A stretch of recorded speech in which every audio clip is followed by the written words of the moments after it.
I'm feeling. Question is, will we kiss today? Oh, probably. Will they kiss? Oh my god! Welcome back to Echoes of the Past. You guys are terrible. What did we do last time? Vicky, what did we do? I woke up and found out that my body is being overtaken by Argon and that I'm going to end up like Hazel if I'm not careful. And I've now got to decide whether or not I keep it like stalled or whether I let it do its thing. Then we had a chat and it got awkward. These two were listening at the door. And then, if I remember rightly, 2 ships from the Gritzen found us and we ended up having a sky battle. Yes. And Ella had some stuff to say. Yes. And we'll pick up exactly where we left off last time, which I'm going to Whispering Woods. We're going to the Whispering Woods. So we'll pick up here. You guys are all aboard the Harmony. It is during the daytime. At some point, I can't actually remember where we left it. But you are all on the upper deck. Ella is there, Xandar is there. But yeah, not too much is happening. You're just sort of about an hour ago, I'd say, that you'd see the 2 Gritzen ships have been scuttled off. Xandar has raised the ship greatly up into the clouds. So you can't see the ground beneath you. But he's done it in a kind of a way to almost keep a stealthy approach. So maybe if people were looking for you, they may not potentially be able to find you. But any thoughts or conversations as we're aboard the Harmony Airship? Literally just finished the fight. About an hour ago. Yeah. An hour? Time skip. Oh, yeah, how long was the silence? Like oblivion wait times. Yeah. Yes. You all just sat down. Did we? Yeah. Yeah. What do you want to do with what? So what will you all be doing?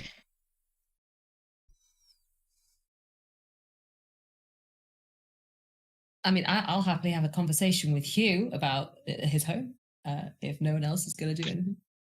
Oh. It's got my vote. Yeah, shall we? Let's have a conversation, Flopsy. Yeah, I'm gonna walk over to Hugh. Where are we? Are we on the deck or are we downstairs? On the upper deck. We're on the upper deck. Okay. So I'm gonna go over to Hugh. So we've decided to go. So have we plotted a course for the Whispering Woods? Yes, you have indeed. Or so you think. Ella went and mentioned to Xandar that would be your destination, but no, maybe worth checking. I think he will probably be at the front of the Harmony, kind of looking out into the distance very dramatically, waiting to see any sign of home. Exactly that. You can go ahead and make a perception check for me quickly, Hugh. Not necessarily to see your home, because that would be pretty obvious, but we'll see what you can see. Let's see. Perception.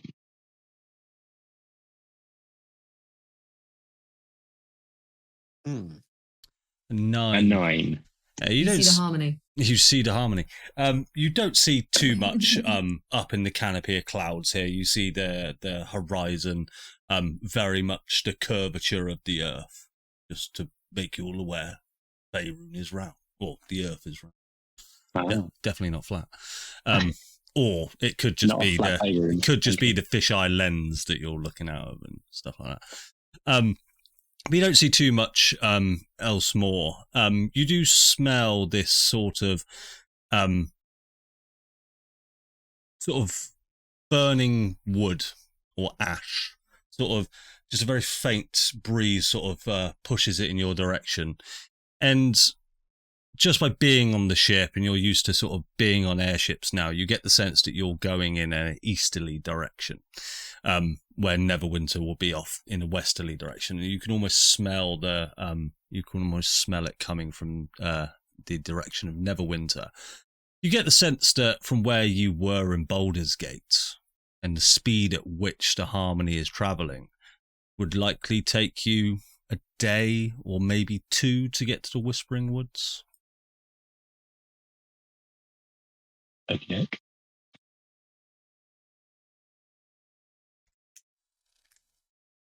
So, yeah, I will hop on over to Hugh. Buddy hop. That's bonus action. Yeah. Yeah, that's the point of that. Action. I'll talk. So, yeah, Flopsy will just like come on over. How does it feel going back home?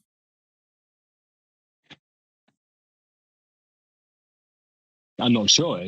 It's been a while. I didn't leave on the best terms. I'm just hoping everything's still the same. Well, Have you ever been this far east? without looking at the map, I can't tell. I've never been this far northeast. But I know that we've been sort of like east-ish. A lot more We've mostly eastern stayed around the Trent, coast. if that makes sense. I haven't even been that far, so yeah.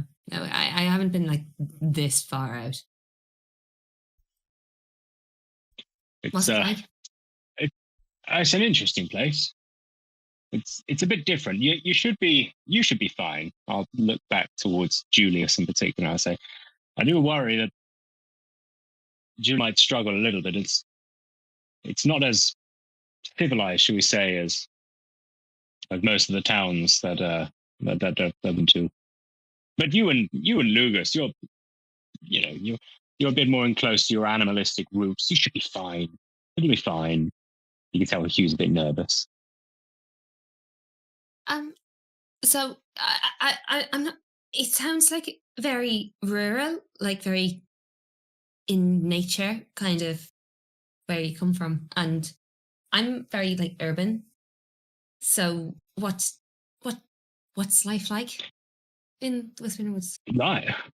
It was fantastic when it was good. It's very simple. We never really had much by way of luxury, but it was the simple luxuries really that made the place. Have you ever been fishing or gardening? Growing up in Baldur's Gate, you most likely haven't been around too much green. No, it's a very distinct lack of colour. In Baldur's Gate, it's mostly grey and dark and black and it's maybe a little bit of orange. A different place. You might come to enjoy yourself there. It's relaxed. My memories of it are relaxed, but as I say, I worry. It was changing when I left. Things were happening. I wasn't keen on the direction of travel, so. What sort of things are happening? We'll see. Well, you have to understand, Flopsy, I grew up in what most people would call a cult. And they were trying to find Father Bear, but there were 2 different groups, and most of us thought that we could just live a simple life and just enjoy our time in Faerûn. But another darker side of the place, they were trying to find a way to Father Bear, and there were rituals, and it wasn't particularly nice. There was a bit of an argument, and so I decided to leave. But I mean, it'll be fine though. I'm sure they figured it out in my absence. Who did you argue with? No, it wasn't me. No, it wasn't. I was just tending to the trees. It's fine, but it was. Well, there were some clerics, you see, and they had scripture and books, and they were very clever, and they thought that they had a different approach. to faith to the rest of us. So they had more of like a regimented, organized kind of religion goal in mind, whereas everyone else was kind of more laissez-faire.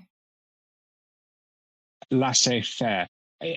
Yes, I think.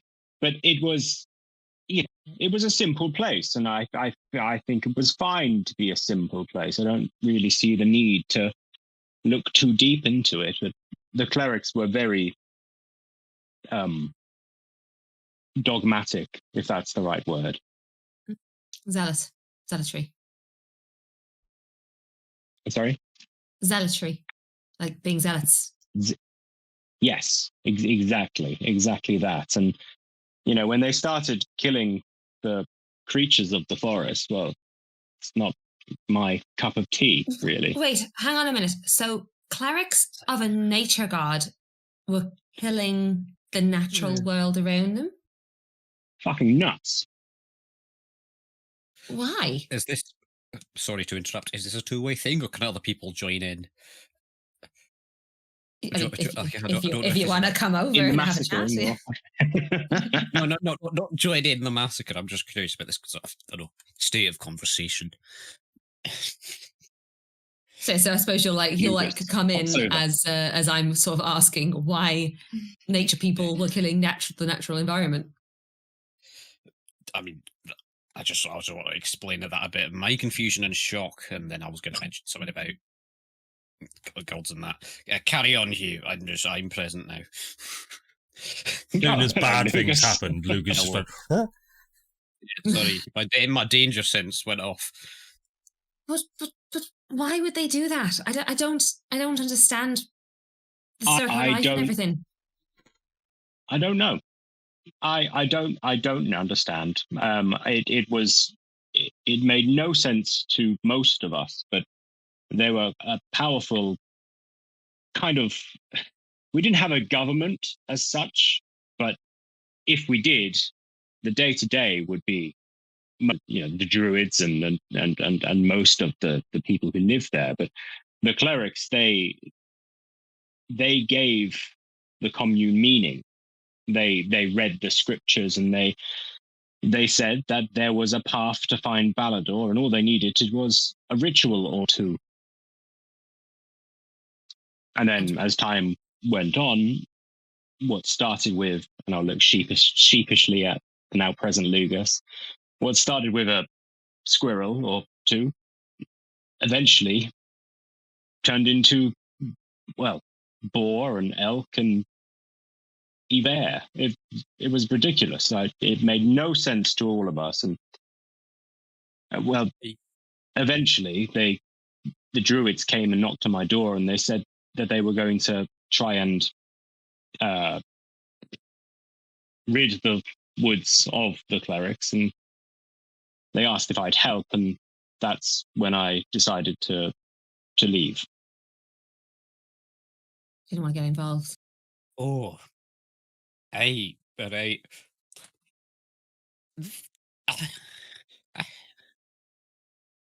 am I safe? Lugus, you look troubled.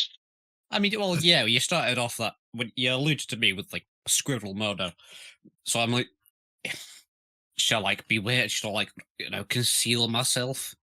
I guess we don't know how the current state of it, whether the druids or the clerics won, but yeah, I mean, for most of my life there, it's been a lovely place, and I think this rogue subcult, they were always in the shadows, and I think you'll be fine. It'll be fine. It's home. It'll be fine. Right? I mean, I don't want to say I've been noticing a pattern of us going home and realizing it's turned to shit, but you'll be all right. Go. Wait, you'll be the exception. It's fine. Yeah. If anyone else is going to be the exception, Hugh, it's you. Well, hopefully. I don't know. We'll see, but we can fix it, right? We can fix all of this. We'll try if there is anything to fix. But Who should we be aware of? Is there like who's the leader of the clerics sect? Who's the leader of the druids? Like, is there anyone that would be an ally in our case? Is there anyone that we should watch out for? You know. Well, yes, and I mean, I don't know. I don't know. It's been a long since I've been there. We might go and find some of my old friends with the wardens, but like I say, I don't know. I was a small cog in a bigger machine, so I don't know what's still there. Okay, well, I suppose we just have to watch our backs a little bit, and maybe watch yours as well. If you're someone who might have defected, if they've seen it in that sense, maybe, I don't know. I think, yeah, I don't know. I'm just worried. It's been 7 years or so, and that's time for lots of change. It seemed like it was changing when I left, so we'll have to wait and see. I would say, though, this is more of a natural place than perhaps we've been so far, and I just advise both of you two to just trust your instincts, because I think they're deep inside you. I think you'll be fine, but perhaps let's just keep an eye on Julius. Just, I don't know if he's animal enough.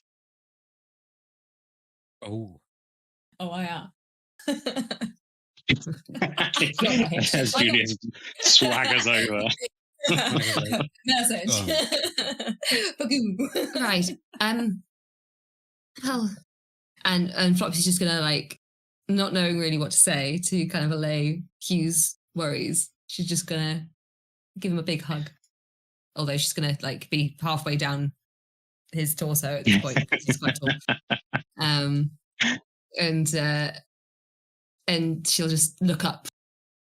Oh, you can't have it. I'll come down and give you a proper hug. We've got your back, Hugh, okay? Like, if you need us, we're here. It means a lot, all of you. Thank you.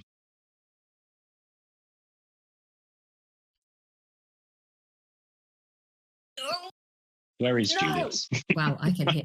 Julius is currently dealing with his daughter, who is screaming in the other room. It's all right. Very loudly. I can hear her almost quite clearly through my headphones. Oh dear. So I think Ella. Can Lugus join the hug first? Sorry? Can Lugus join the hug first? Yes. No, wait. Yeah. No. I mean, you're a mobile hug. No, I'm going to stop you from having a hug with your friends. How No dare you? hugs for you. Counter hug. You demon. Please proceed to do your imaginary hug. Thank you. I imagine it's more of a sort of a neck hug with the tail. Oh, Big and bushy bushy. tail. we should do this more often. Hey, Fantastic. Ella will kind of, I was going to say stride over, glide over. I don't know if I've ever mentioned this before, but she glides and slides rather than walking. Ella the plane glider. Ella the plane slider. plane slider. Plane slider. Comes on over. Hello. And she'll sort of take all your gaze and from just a little bit afar, she looks bothered by something. She looks a little bit worried, but she tries to put on this strong sort of not facial expression because it's sort of the porcelain mask, but you get the sense that she sort of broadens up her shoulders, makes her way in. Hello, you all. We will be arriving at the Whispering Woods by tomorrow morning. What are you laughing at? Adam is immature and he misheard a sentence that you said. That makes sense. Was it the word gaze? Yeah, but like, yeah, she takes all. Yes. She takes all your gaze. Wow. You fucking children. I heard it. I was fine. He, however, was pissing himself in the background there. I have an excuse. I am young. Right. Anyway. Center yourself, Adam. Come on. Fuck. Set me off now. She says, I don't even know what she was going to fucking say. I've forgotten. We'll be at the Whispering Woods in like a day. How's about that then? I was going to say something well important. That's not my voice. I was going to say something really important. Sorry. And now I forgot. Adam, look what you've done. It's the gaze, man. It's the gaze. Give him that. Gaze. I haven't got your gaze. I have a gaze. You know what? Ella goes away again. Oh no, I don't know. please. Humiliated. Ella, come back. You look worried. You know what who I am. I'm so red. Thank you for noticing, Sometimes I Hugh. think it might be tan or burn. I'm not sure. And she sort of walks up to you, Hugh, and just goes, "Oh, I'm so worried." With an immaculate porcelain mask showing no emotion. Yeah, you see a bead of sweat drip from the porcelain. She'll just mention, I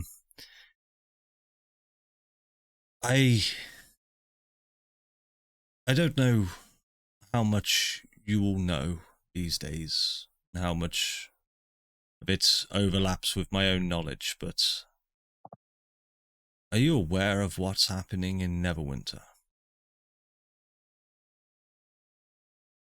Well, I know this. We spoke about this last week. But he's getting his brothers and creating a god. Well, devil. Yes, you army. mentioned. Since you told me that, I set my scouts there, and you'll see this small, tiny, arcane, sort of almost gargoyle creature just appears on her shoulder from this completely translucent state or transparent state to this translucent sort of ephemeral gargoyle that sits upon her shoulder. And he just makes this kind of this gurgle clicking noise, but it sounds quite sort of timid and cute, and she just sort of just strokes it on the back of the head and gives it, I don't know, a sweet, no, what do gargoyles eat? A rock. Hair drop. Pear drop. Not another. He goes, good boy, you do love your pear drops. And it just sort of hops down and then takes back this transparent state. Yes, it would appear that more gods have been awakened. It's not looking good. To affect the status quo, we must find the primes. It is of highest importance. If we stand any chance at all, we cannot fight what exists in Neverwinter alone.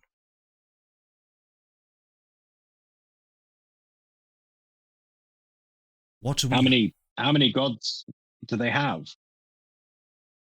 By my count, 3, including the Lord of Lies himself. I think we How many gods do we have? So we have 4 potential gods. Yeah, she sort of takes a look around. Well, 0.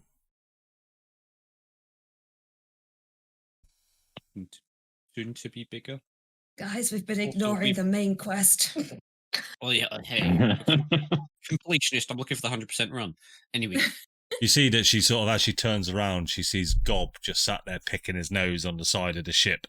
Just flicks it off and she just goes, Yes, minus 0.5. I'd say we have like an eighth of. Come on, Adam, you're the law person. The Raven Queen. Ish. Why would you say that? We've been. She still exists, and she's been giving us gifts and given Flopsy visions. I mean, sort of violet visions. The mask. Yes, that is something. Well, we know that we think Baldur will be in the Whispering Woods or somewhere around there. And we know that Mistra is in the Feywild. And we know that Salune is in Waterdeep. And we know that there is a god in Trent. We did identify him, right? Because Adam knows, but I don't know if Lugus knows. Because Adam knows it's Lathander. I told you it was Lathander. Oh, Lathander. About 2 hours ago. Yes, sorry. Yeah. You're incredibly forgetful. Yes. Very pivotal piece of information. And we know the 4 heroes are in the Shadow Realm. So there's that as well. And the Raven Queen should be there somewhere too. I'll tell you what. Julius, are you in the vicinity? So I've got a present. I was going to say... I've got a present for you. No. Oh, for fuck's sake. I haven't joined in this whole time. I'm sorry. I don't normally ask for this, right? Because Kate throws them out like fucking candy. But I would like you three to make an insight check. Crazy, isn't it? But I'm saying this as you talk about the 4 heroes of Faerûn. Ella's demeanor will change. We'll see how well you guys can read into that. 16. Not bad. Yeah, Hugh and Lugus, would you be doing it as well? Will be 18 from your boy. 18 from the squirrel. Hugh, she looks perturbed. Out. Flopsy and Lugus. That's word of the day. I don't know what that means. As you mentioned the 4 heroes of Faerûn, you get the sense that maybe she is withholding information back from you. Quite possibly. The 4 I'm going to call her out on that. Yeah. Okay. Hey, same. Let's do it together. Objection. What do you know? Yeah, objection. And she'll Ella, what are you not telling us? All manner of things, to be really honest. Yes, specifically about what I just said. The 4 heroes are no longer within the Shadow Dark. They... Oh, go on, small squirrel. I think I was just interrupting what you're about to say. I mean, of their own volition, or have they been moved? They have been moved. Oh, damn. I don't want to bring false hope, but I may have a way to get them here in a very not too distant future. Think of it like a prison escape. I may need all of your help.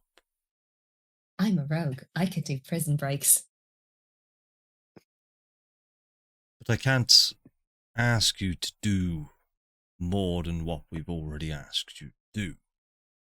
Risking your lives over and over. But we do feel like they would be infallible allies. As long as Zorbal agreed to be on our side.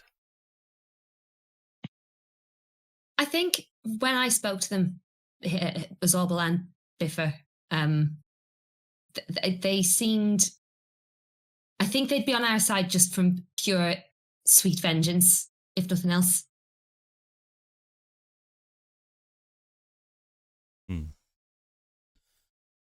What would you need us to do, Ella?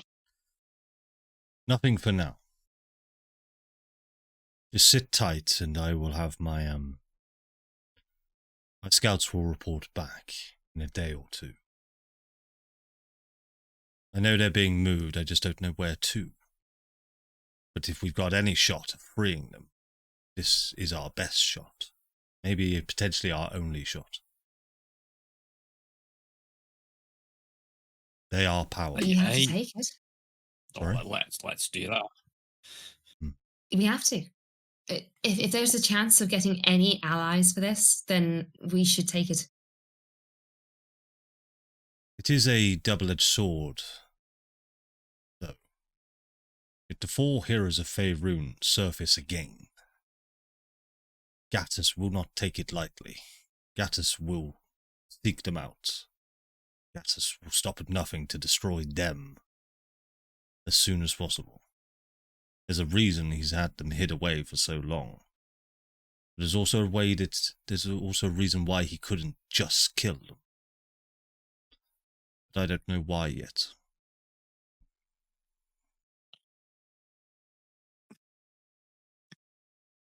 But I fear that they would lose their safety. They were brought back here to Faerûn.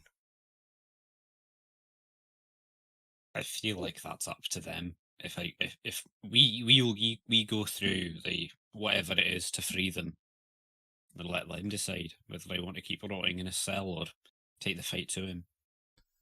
We can at least give them the choice. Aye. I think that's a very fair thing. I have a strong feeling about one of them and what his decision will be.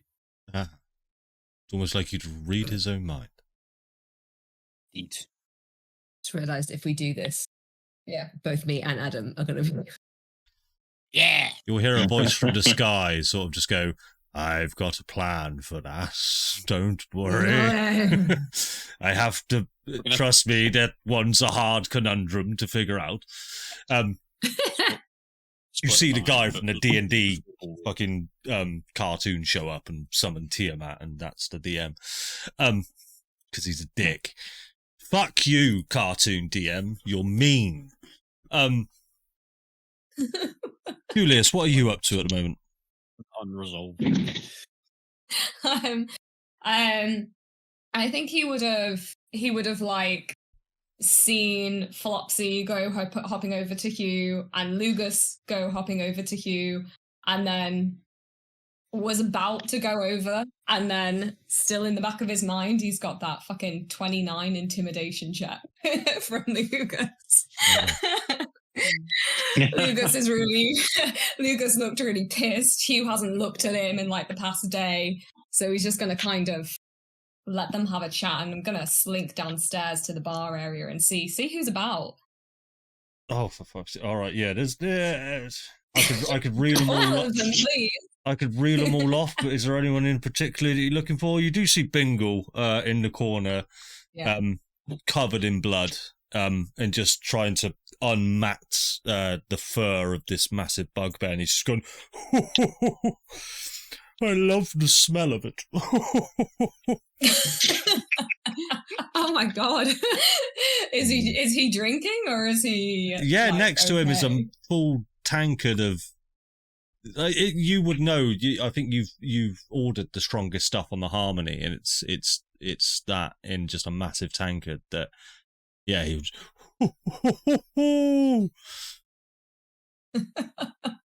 Oh god.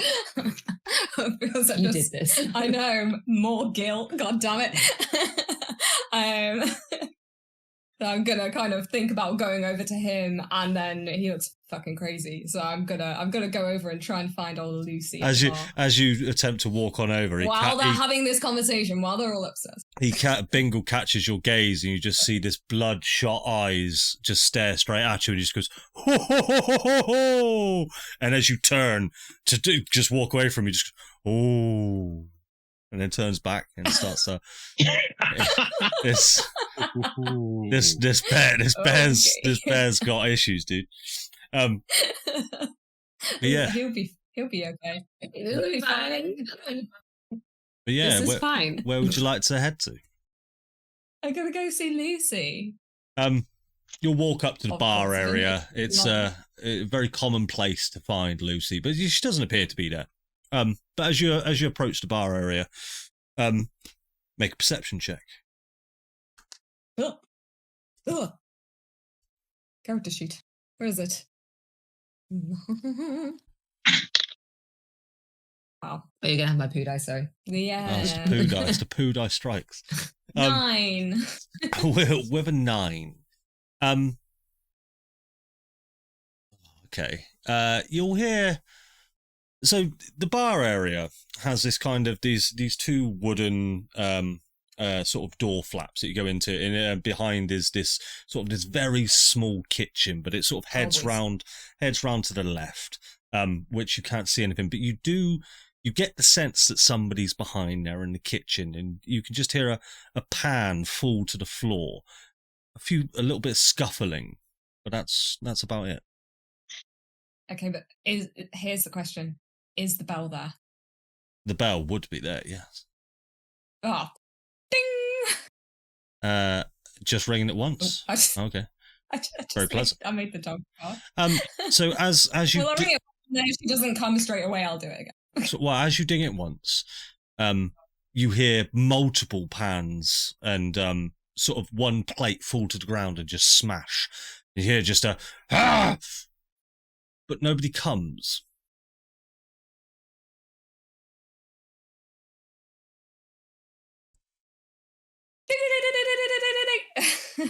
And you just hear this almighty fuck's sake. And shooting out from the kitchen, slamming open these wooden doors, you see this ginormous ogre carrying one cleaver in one hand, and a very not small, but a normal sized human, probably a little bit smaller than you, Julius, just by the scruff of the neck, and she just goes, lobs into the ground, and he just sort of wanders off on all fours and scurries away, and she just goes, fuck! And as this small human, he's just smaller than Lucy, sort of scurries off, you turn and you see that he's not wearing any trousers, or wearing any underwear. And he just scurries away. And she just comes out, slams her cleaver on the side of the bar and just goes, fucking better be good. Okay, I would like to insight check what the fuck I've just interrupted. I'll tell you what, I won't make you roll for it. What you're thinking, that's a real life insight check. That, yeah. Okay. I just lean like my elbow up on the bar and be like, Lucy, you're looking radiant this afternoon. I would have been looking more fucking radiant if you'd given me 2 more minutes. Oh, is that I'm surprised he's still walking. Who is on top, him or you? Oh, it's so None of your fucking business. Jesus Christ. Well, unless you I want haven't it to spoken be. to you in I'm just a little bit jealous. Look, you're the one who left me. You're the one who proclaimed their love for me and then just fucked off. Oh, God. I'm so sorry. I'll cut back to the other guys. My child is literally screaming at the top of the stairs. Sorry. Oh, you ring my bell and then you fuck off. Yeah. What are you guys up to? Oh. I mean, Hughes, if we're still up with Ella, Yeah. Hughes gonna look at us. Ella, I've been meaning to ask. Possible we should have asked this before speaking to the gods earlier, but how are we supposed to get them on our side? They seem pretty resolute in being kind of in the background for all this time. What makes you say in the background? Well, that's where they've been, right? I mean, The gods have been well, before the cataclysm, the gods were everywhere.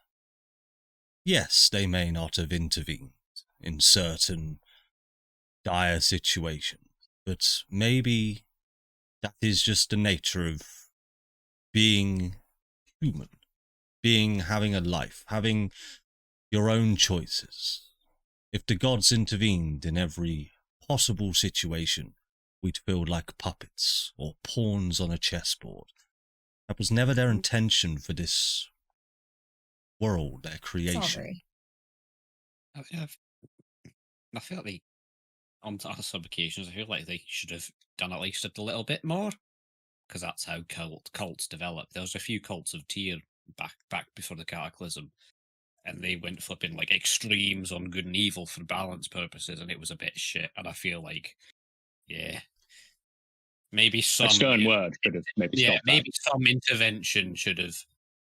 Just sort of turn to you, Hugh. A good way of describing this would be nature. You know nature well. How small insects feed on other insects. Do you consider the larger beetle eating its prey the bad one? Or do you consider that just nature's circle of life? That is the nature of nature. Exactly. It scales up to that point. Maybe as that's well. why they call it nature. Perhaps. But in your case, Lugus, of evil cults and just general no good, if there was no good in the world, it would be a far different place than it is today. These things sometimes have to exist. Now, the gods do intervene, and they always have done, on certain situations and certain occasions. It's thanks to the gods that the cataclysm and the god war did not end in total annihilation. That was probably the most pivotal point where they stepped in and did something. Plus, on a technicality, I am a part aspect of divine intervention, or at least I was, as I was working on his orders to change stuff on my material. You very much are. Your role to play up in the divine realms was no small thing. As much as you may felt that you were only affecting small, tiny little areas. No.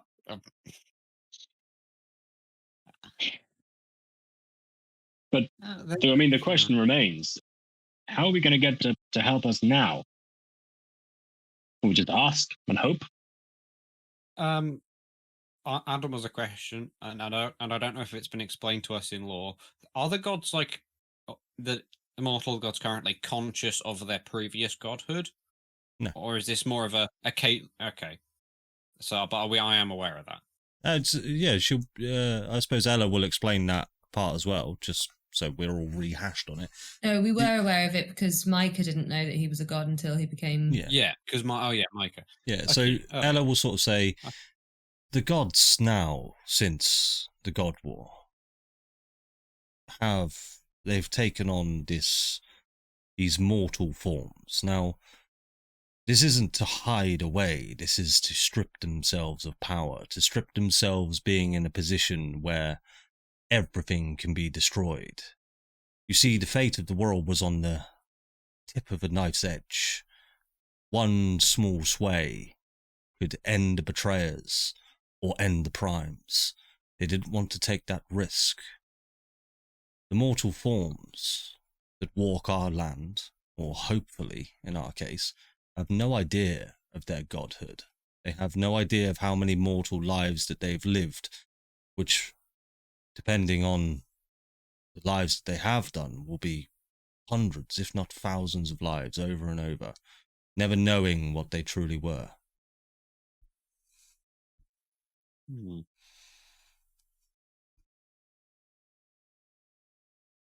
So, I mean, then the gods we're looking for, at least in their legends, specify they were, at least good aligned or leaning towards So I'm assuming after we awaken them using Tyr's pipe, they might, I don't know. During the God War, it was always wrote that there was two sides of the war, the bad and the good, fighting for total and utter control or destruction. The real story was there was much more than just two sides. There were some gods that chose just not to intervene. There were some gods that just wanted to go back to the way it was. There was a lot of the gods actually turned to Asmodeus' side.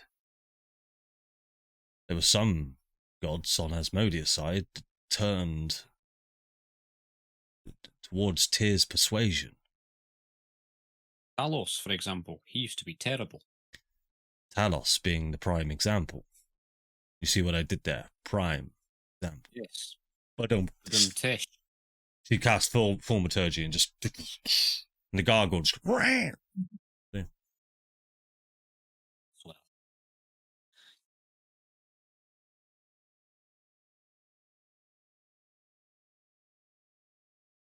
That pipe you wield could be the answer. I don't really know what it does.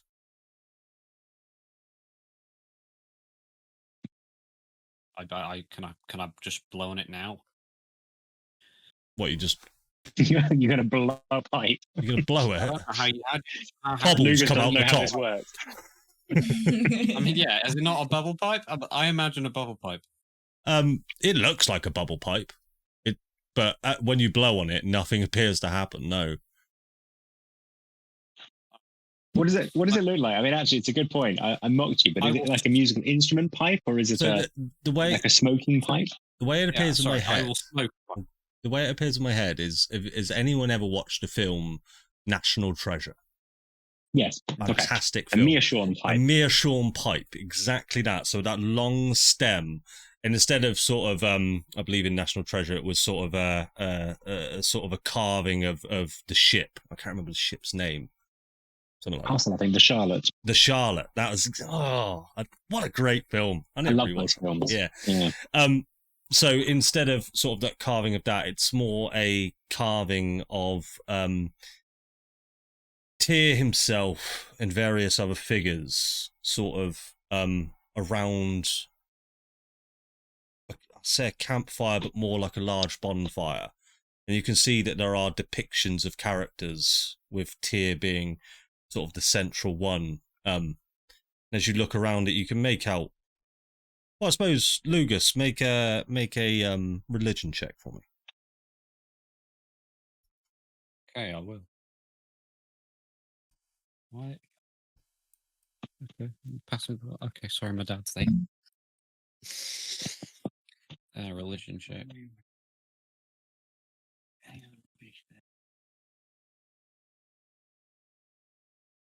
Well, you look around at this, sort of looking quite deeply, and you do see sort of Mistra, Lathander. You can make out they sort of, the carving it's not crude, it is quite detailed, but it's hard to make out, say, facial features and whatnot, because it is quite a small pipe. Yeah. But you make out that this could be Lathander, this could be Mistra. You notice a woman that is almost been shaded in these dark robes with essentially a plain face. You get the sense that this could be the Raven Queen. A larger figure stood there, and then you see wielding exactly the blade that Hugh is wielding, potentially Baldur, but with a 12, you wouldn't notice any other faces on that. But maybe you could find someone who did know. Maybe. And I'll say with a 12, you get the sense that you need to light it and suck it. Not. Ella will just go, oh, it doesn't blow bubbles. I'm sorry. I've never smoked before. Yeah, I will. And I cast. I have not a fire spell. Your advent. Sacred Flame. I'll Sacred Flame. Sacred Flame's cooler, but fire.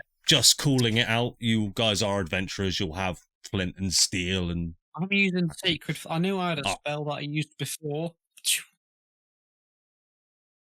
So as you take in, as you sort of place your sacred flame over the top and use your thumb to just spark it, there's almost this substance inside, but it doesn't. Yeah, it doesn't look like anything. Like you'd imagine, sort of a weed or something that people would smoke in these sort of pipes, but it looks different. It looks almost like this black sort of tar at the bottom of the pipe itself. And we'll come back to that in a second. So again, Julius, you hear this cleaver slam onto the bar, and she says, "Why are you just stood looking at me? Say something." Sorry, I had to go and sort out a child.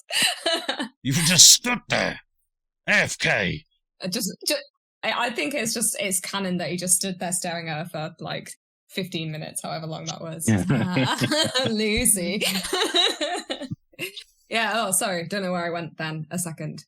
Here you go. And he'll take out, I don't know how much things cost. 5 gold. And is that too much? That's a lot. I'll take out 5 silver. Okay. Yeah. Very good. What do you want to buy? I don't know what. I'm gonna slide it towards her across the bar, and I'm gonna give her what I imagine we all have, some kind of canteen or something with like water in. And I'm gonna give her that, and I'll be like, "Here you go. Here's fill this up with something nasty and strong." What, for 5 silver? I don't fucking know how much. I don't know how much things cost. To be fair, cheap 5 silver would get you a really nice. I'll tell you what. Yeah. So as she turns around and she pours you some mediocre whiskey or something, you notice as she moves over to the shelf, you see the price list, and you see whiskey priced at like 8 copper. And she just pours it in the straight and then hands it back to you, but pockets the 5 silver. Okay, that's totally fine. Yeah, just consider it a tip, and also I'll consider it what you fucking owe me.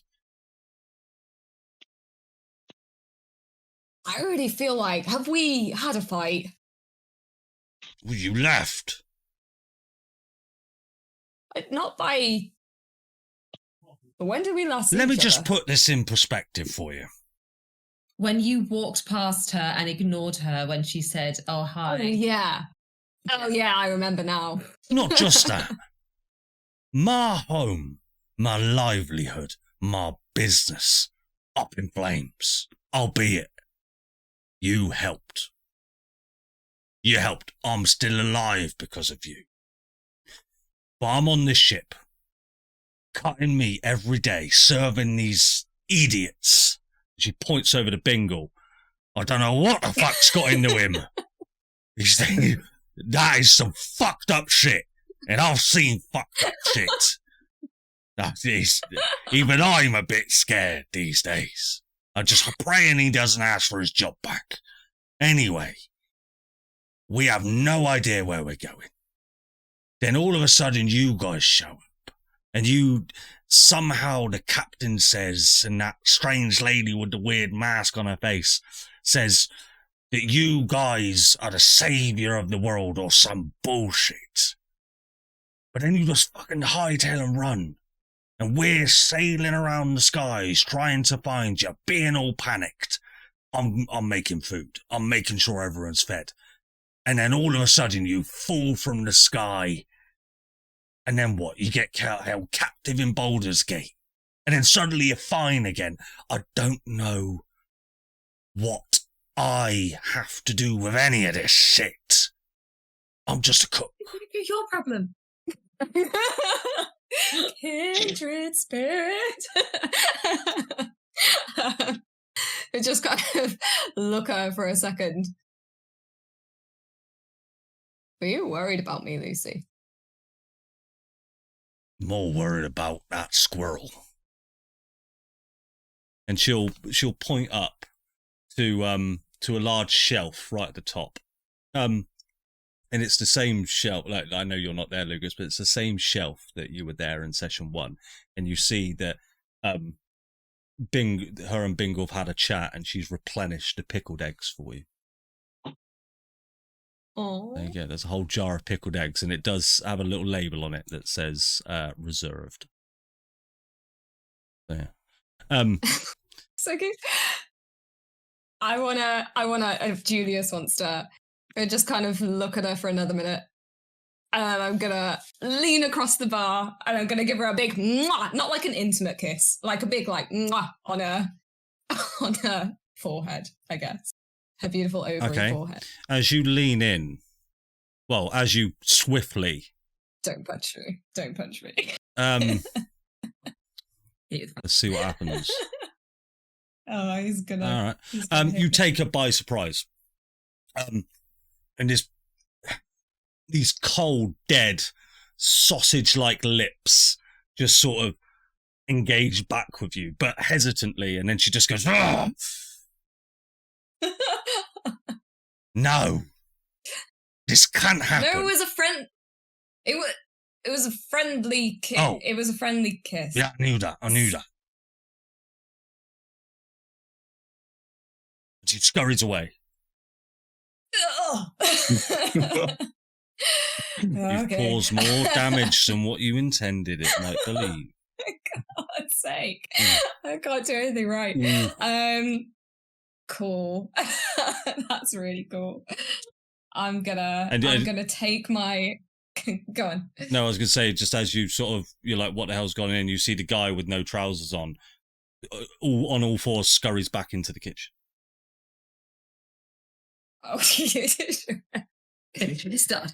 Okay, Jesus Christ. All right, fine. I'm gonna go downstairs. I'm gonna go to my fucking room. Actually, before I go to my room, I'm gonna go to Hugh and Lugus's room. And Adam's face looks so worried. And I'm gonna just leave 22 gold on Hugh's bed. And then I'm gonna go to my room. Okay. Fair enough. Doing anything? Maybe, yeah. Okay. Julius alone time. This D&D works both ways. I need to know what you're doing in order to tell the story. I thought that was going to be like, I was waiting because I thought we were then going to cut back to the others. Oh, okay. It's cool. I don't know. I could go to my room. No, it's cool. I'm going to go to, well, he'll go to, I don't know if I had my own room. I think we shared a room. We shared a room because I am currently covered in sick. So I would like to get changed. And I'm gonna I don't know what I'm gonna do. I'm gonna well, I'll tell you what, just on that note, you don't actually have any fresh clothes. But hold fire. We'll cut on back to these three. That could be a problem. Has anyone got some Daz? Just hold on. I got you. Yeah, cutting back to you three. What are you three up to? I have been slowly but surely getting bored by all of the religion god talk because there's only so much of that I can too much. I can take. And Ella's quite insightful, so she'll just drop her head and walk off. I absolutely throughout sort of the bit of the conversation with Lugus, the pipe, and the gods and stuff. Did anything happen? We'll get to that. She was she was vaguely listening, but she was definitely scanning the deck of the ship to see where Julius is, and obviously not seeing him is like a mother who probably hasn't seen her older child who she knows she should be able to trust. But something just says, It's the feeling I've got right now. I'm like, it's quiet. Why is it quiet? Yeah. What's going on? She's getting a little bit worried the fact that she hasn't seen him for a considerable amount of time at this point. Yeah, so you won't see Julius, but what you will see is Xandar sort of approach from the helm of the ship. You see he pulls a few levers, locks the wheel in place, chucks a spanner at the engine. It sort of knocks off the rocker cover, and one of the cylinders starts firing again. And he wanders on down, but he picks up this large wooden chest as he lumbers it down. You can see Ella can sort of helps him with this mage hand, and he places it in the center of the deck. But as he does that, he looks over in your direction, Lugus. So to sort of set the scene, you're all, well, apart from Julius, are all on the upper deck of this ship. Sort of, Lugus, I imagine you're sort of on the center of the deck itself. Xandar, Ella are kind of doing their own thing, but just as you sort of inhale on this Meerschaum pipe,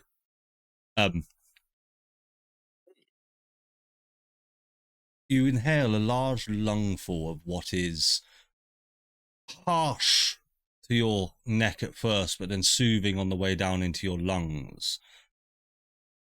But you don't feel like you're about to cough it back up, but as you do, you sort of exhale this large puff of smoke that almost encompasses the entire top deck of the Harmony in this shroud of smoke.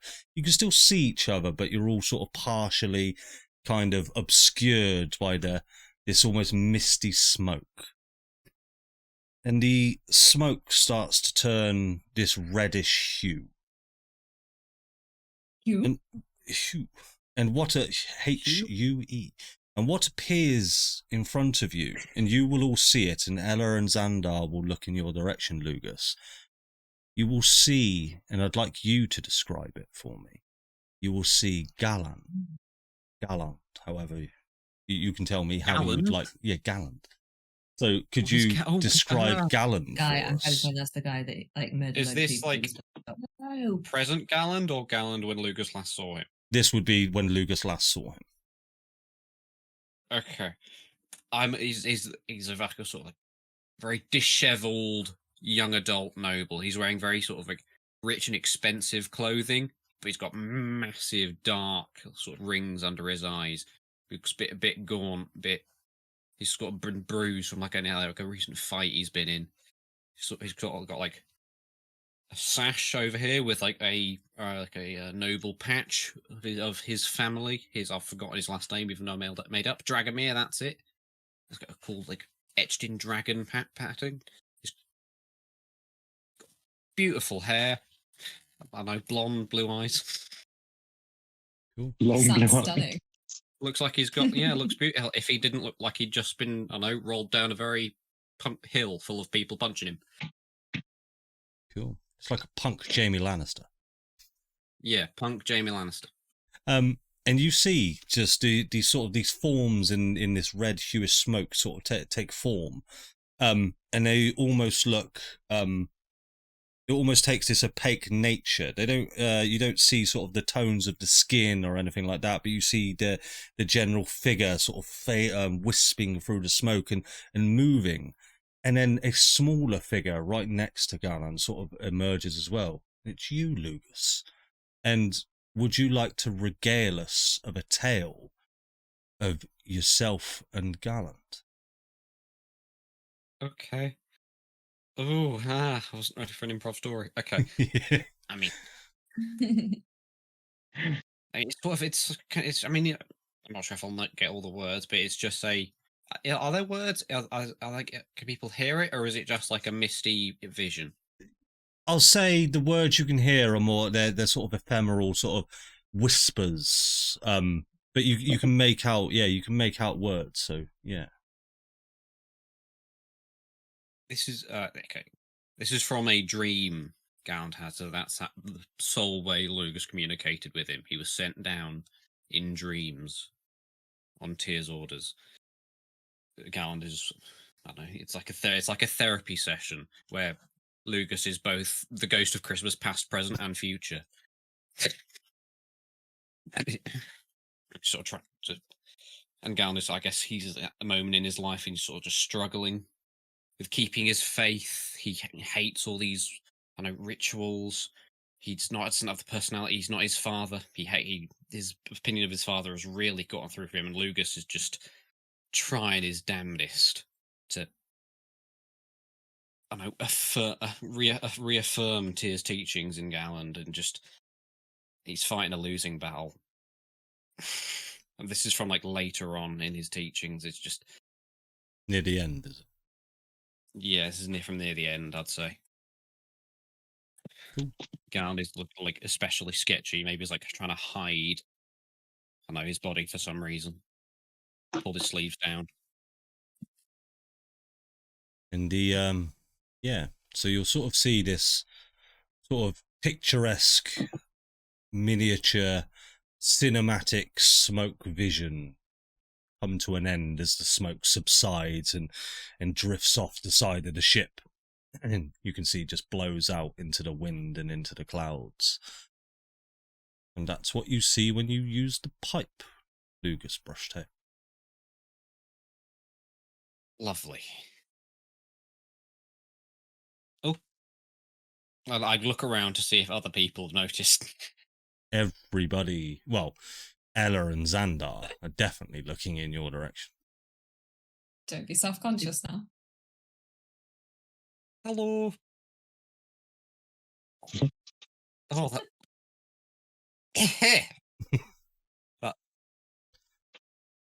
How much of that did you lot sort of gander see? Ella will kind of utter, she'll say, I seen exactly what I thought I'd seen. I know that man, and I know what he means to you. That's an interesting pipe you have. Indeed. How do you know that, man? Reminder, I've been watching you for a while, Lugus Brushtail. That was like, from Lucas's perspective, like literally a millennia ago. Long time ago. See, you could have keyed me in on this prophecy. So many opportunities. Okay, no, that's fine. That's all good. Lugus, didn't Tyr say that is gonna like help to awaken gods? From my incredibly deliberate experimentation, I believe it has some form of, I don't know, it can reawaken memories, or just It shows like you past self kind of. That wasn't really past self. I guess that was past. That was me from the past, and you know, my failed pupil. Roller, I'll tell you what, Ella will sort of say, I get the sense that possibly showed you your biggest regret. If that pipe is to be your answer to reawakening the gods, then maybe that pipe is showing you what you need to see. Now, if a god were to get hold of that pipe, maybe it would show them exactly what they needed to see to be able to remember who they are. Does it work on other people, not necessarily gods? I think to myself. It's still broadcast.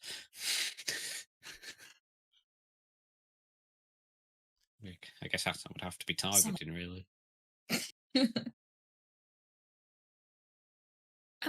Everyone, you seen Julius?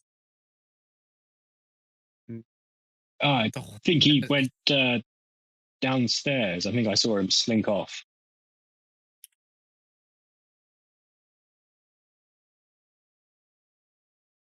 Should we?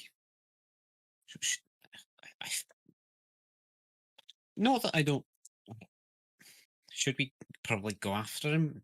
It feels like not. When he usually leaves on his own. You think he's on the job? The job? With Lucy. Oh god. Well, I don't know. You can't start that now. There's not enough money in the world. Well, I don't know. He hasn't seemed right since I woke up. I don't know. Probably apologise for my, I know, stare down the other day. It was a lot more intense than I intended. What was the stare? What was the stare? That's when he did It's when I- the 29 intimidation. Oh, yes. Yeah, it was when I create an intimidation roll on him. I should probably apologise for that. Well, I guess we can go and try and find him. Yeah, Let's see. Cool. As you guys head across the deck, you'll see this large chest that Xandar has just sort of placed in the center. And he'll just say, hey, where's the pretty one, Julius?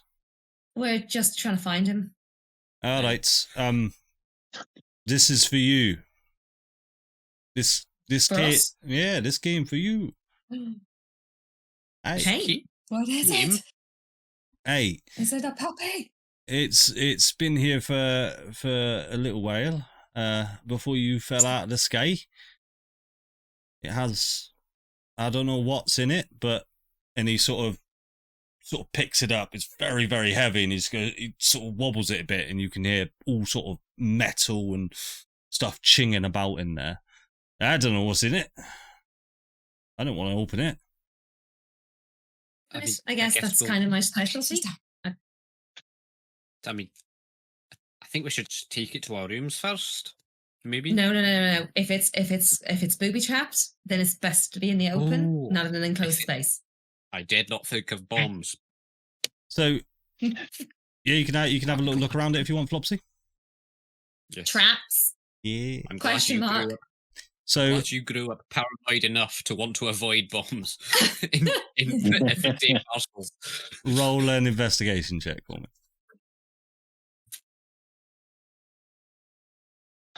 Was good. 21. 21. You 21. get the sense that this has not been either mechanically or arcanally. It's not magically trapped in any way. Arcanely. Pain. Don't I like correct me. I prefer arcanally. my version of it. Arcanally. Arcanally. Arcanally. Canon. Billy Arconnell. It's an arcanally. Then what I will do is I will sort of like give everyone a look that means all clear, and then I will kind of, I don't know, like open it. No, that'd be good though. Wouldn't it? Yes. Everyone dies. It was DC 21. As you It's open a it up, pipe bomb. you will see it's a chest that is brimmed. Right at the top. I'm not gonna lie. I thought you were just gonna say, as you open it up, you see it's a chest. Yeah. It's a Inside check. you find another box. Yeah, this one's trapped. Let's keep going until you stop checking. But no, you see that it is laden from what you can just see from the top of it is a lot of different clothes. And I won't describe them yet, but you sort of take them out. Brilliant. And below the garments is essentially a shitload of weapons, armor, magical trinkets, and things like that. And Flopsy, as you sort of take out the garments themselves, would you, and this is completely your choice, but would you like to describe what kind of outfit that you would pull out, or you wouldn't because you like what you're currently wearing? It's an accessorizing episode. Do I just get to choose? Like, So you tell me what you pull out of that chest. well, it would be something. If it's armor, it would be. We'll start with the clothing something- first of all. Plus So- 3 studded leather.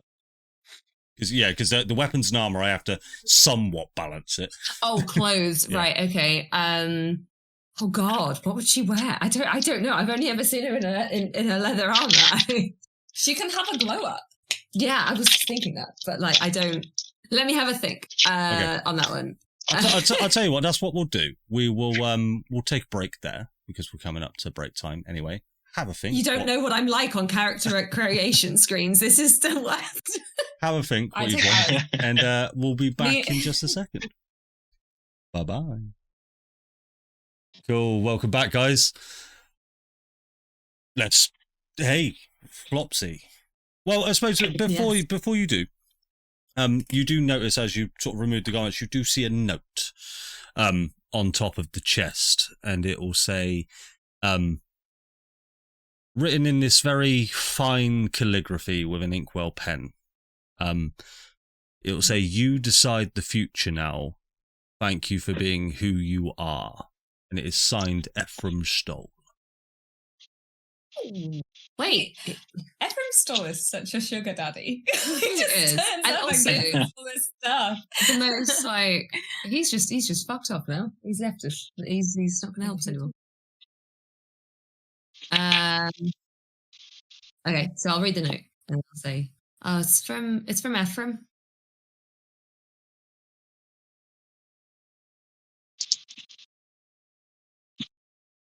Microphone, Adam. You're muted. No, I think he's just saying microphone over and over. But Flopsy, what would you pick out of the wardrobe Right. of infinite So if possibilities? Microphone. If it's just clothes, not armor specifically, We'll do that. We'll do that after she- the session. yeah, she'd probably pick out. So it would be something akin to like just a typical kind of white shirt, but it kind of drapes itself over her shoulders a little bit more, so it's not like a typical, swashbuckly shirt like Mhm. Julius is wearing. It comes more sort of like to her shoulders, with kind of like a corset style to it. There's like a sort of a clothy, leathery corset, because that would definitely help her hold a variety of hidden items like lockpicks Yeah. and knives. And then she would probably pick out Flask.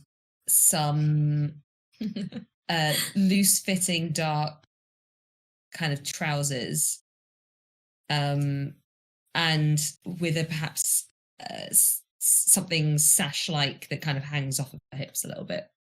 So it's a little bit more comfortable, but it's still practical if she needed to like bounce. I should say as well, feel free to sort of describe armor as well if you like. In terms of mechanic-y properties, we'll do that next time. But if you want to outfit yourself in armor, as long as you don't go, I wear full plate. But yeah. No, I wouldn't, because it would give me disadvantage on stealth checks, which I don't want. Exactly. Yeah, you all good, Flop? Yeah, I am. Yeah. Sounds awesome. Hugh, what would you be picking? I think so. I was just before you came in. Hugh is really going to have a run, and I think Hugh's the kind of person that he doesn't want anything in particular. He won't take anything. He won't be saying, "Oh, I hope they have this thing." But if there's something in there that takes his eye, he absolutely will be taking it. Like, for example, a fancy hat or a pair of leather gloves, half skin gloves, or something. And I think that I actually really like the idea of a Hawaiian shirt. So I don't know what the shirts are like in there. Definitely a Hawaiian shirt in probably all manners of colours, so you can take your pick. He's going to be picking that out, especially if it's got palm trees on it. Yes. And then other than that, I think he's going to have a rummage for just something shiny. Something shiny. And I'll Okay. leave it. And you At that mentioned a very fancy hat. You don't Yeah. notice specifically a fancy hat, but you notice there are several packages at the bottom of the chest, all each with individual names on it. And you get the sense that one of them may have a hat in it, and it has your name on it. But we'll get to that in just a second. Okey-doke. Lugus, are you ready? Somewhat. Lucas has a look. That look is sort of very. He's wearing clerical robes with like a long sort of like banner with the symbol of Tyr on his chest. It's not very subtle. If someone were to look at him saying, someone's dressed that squirrel up as a priest. Lugus, he's lacking style. Lugus is going to find. He's going to search for a nice, small little top hat with maybe some brooches, some like beads hanging from it. I'm so sorry. Accessorizing. Yeah. He's going to find a small coat top, with a vest, No, you could have a tweed vest maybe. He's going to tie his purple cloak round it. Have a small undershirt, some nice tiny cufflinks. Maybe some brooches. Sherlock Holmes. Yeah. It's a cute little mini Sherlock Holmes. Little mini Sherlock. That's cool. Yeah, that's fucking sick. Julius, you're not there. But let's pretend sake. that you've... Oh, I'll have a look at that picture in a minute. Let's pretend that you would pick something out retrospectively. What would you pick? Unless, of course, all the rest of you would like to pick out the outfit for Julius, because he's not there. Adam, could you AI a picture of my character wearing the clothes that she's supposed to be wearing? Because you have a knack. He has a knack for potentially. Yeah, you do. I mean, if you could get Hugh in a Hawaiian shirt, I would be beholden to you.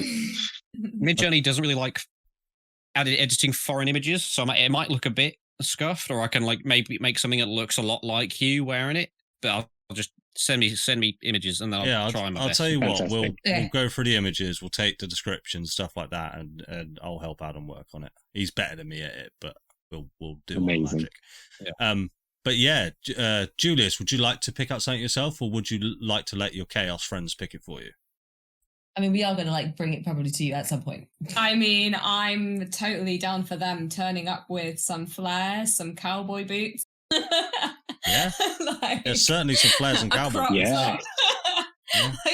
Oh no, I don't want that. Embossed leather.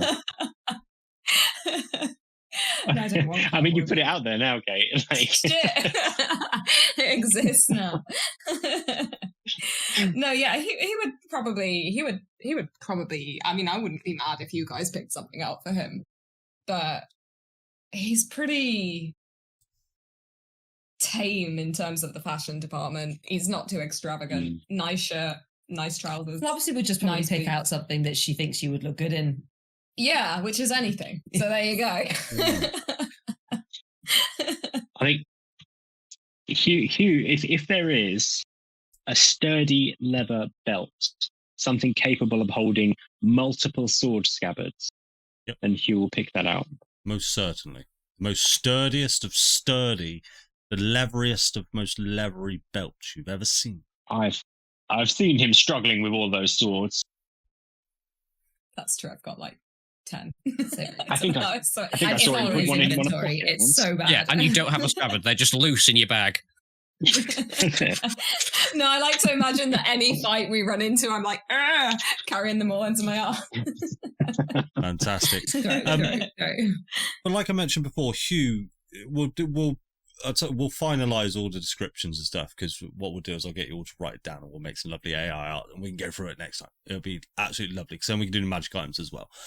But Hugh, you'll find at the bottom there's these packages with all your names on it, and you sort of unravel your one, and you see inside is, I don't know how familiar you would be with dress like this, but a evening wear, for you would be a tuxedo of some kind that I would like you to also think about, and the most extravagant top hat you've ever seen.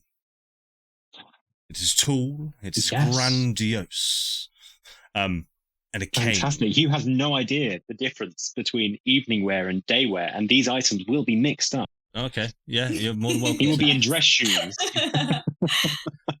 But yeah, each one of you will have a package of evening wear, so you can decide what that looks like upon you. But you don't quite get the sense of why it is here, but maybe worth keeping on to. Adding that to my inventory. Fancy. Yeah, good call. Giving him a bow tie. Yes. The squirrel needs a little bow tie. He's got to be in a tux and a bow tie.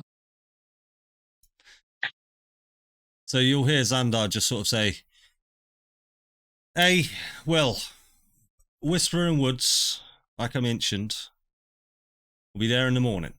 You lot better get some rest. If you're to be finding the gods and all that."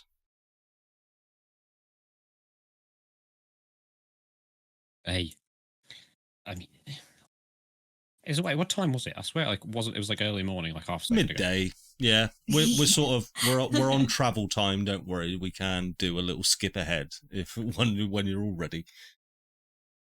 Well, what I'll do is I'll drag or maybe ask you to carry it, and then we can bring it to where we think Julius might be. Hey.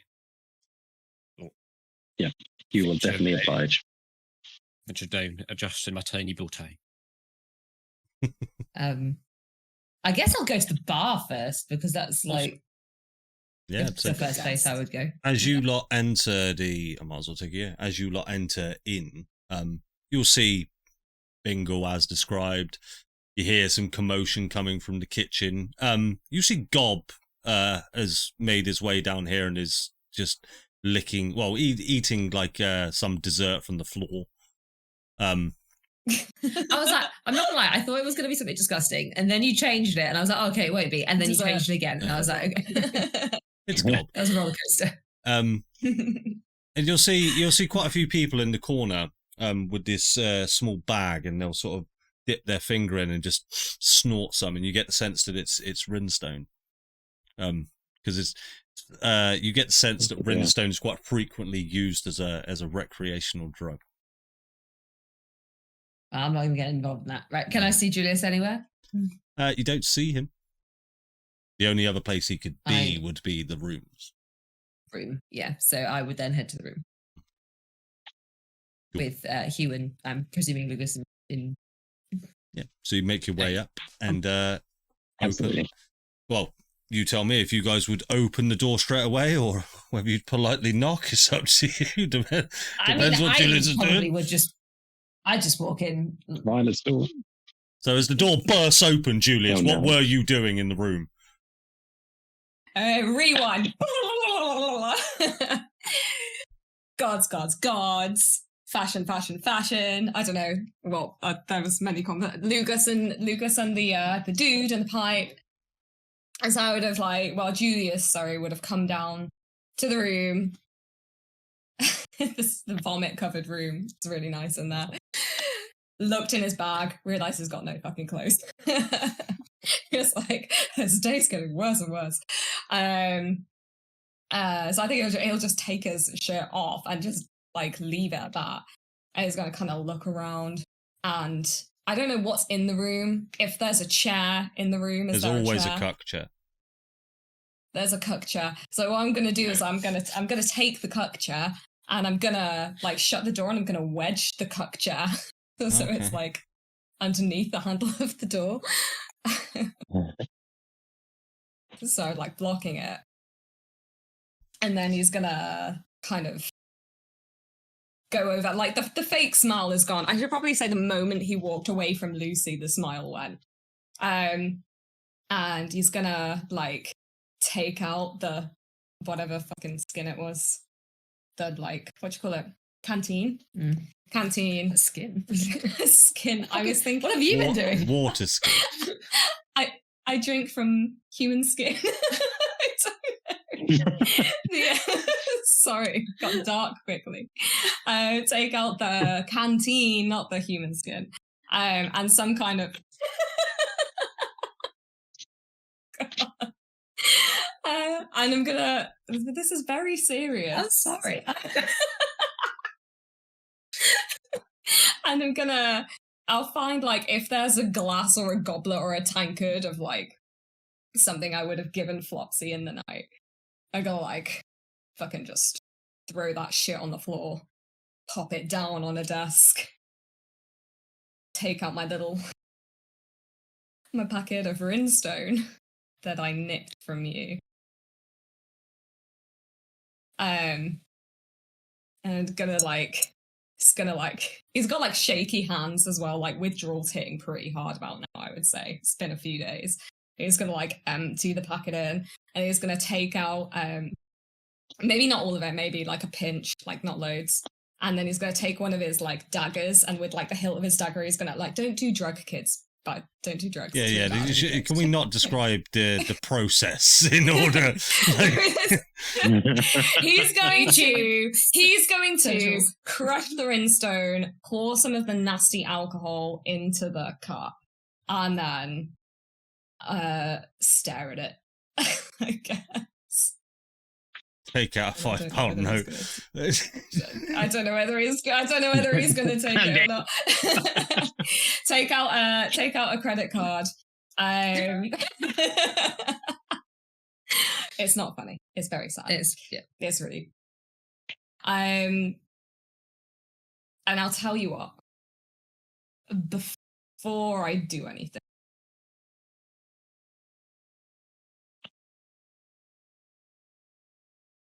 I'm gonna throw it over to the DM. I'm gonna cast sending. He's itching to take it, but he's gonna cast sending first to his mummy. Okay.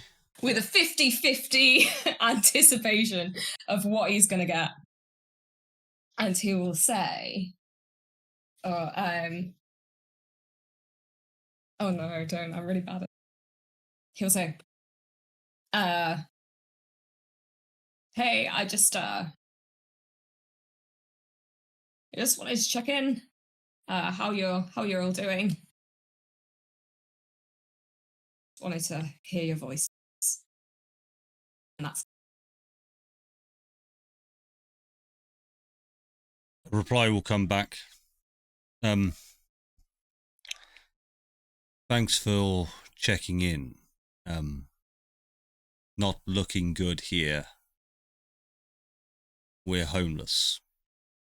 Found shelter for now. Looking bleak. Oh my god. I'll cast it again. Wait, can I cast it again? Hang on, sorry. Okay, I don't know if I've got the spell slot. I've got one spell slot.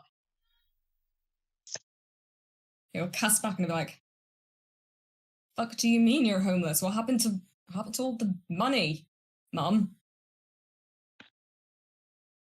Is that it? Yeah. Julius, money's one thing. Having a home you can buy is another. You know what they're like around here. They haven't been the most welcoming back.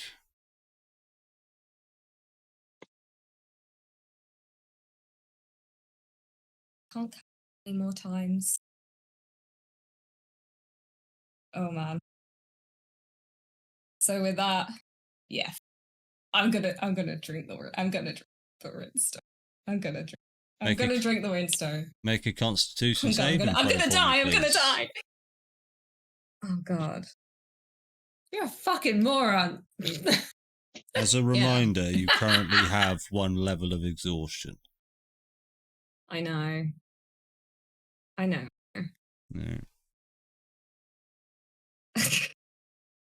Con save, right?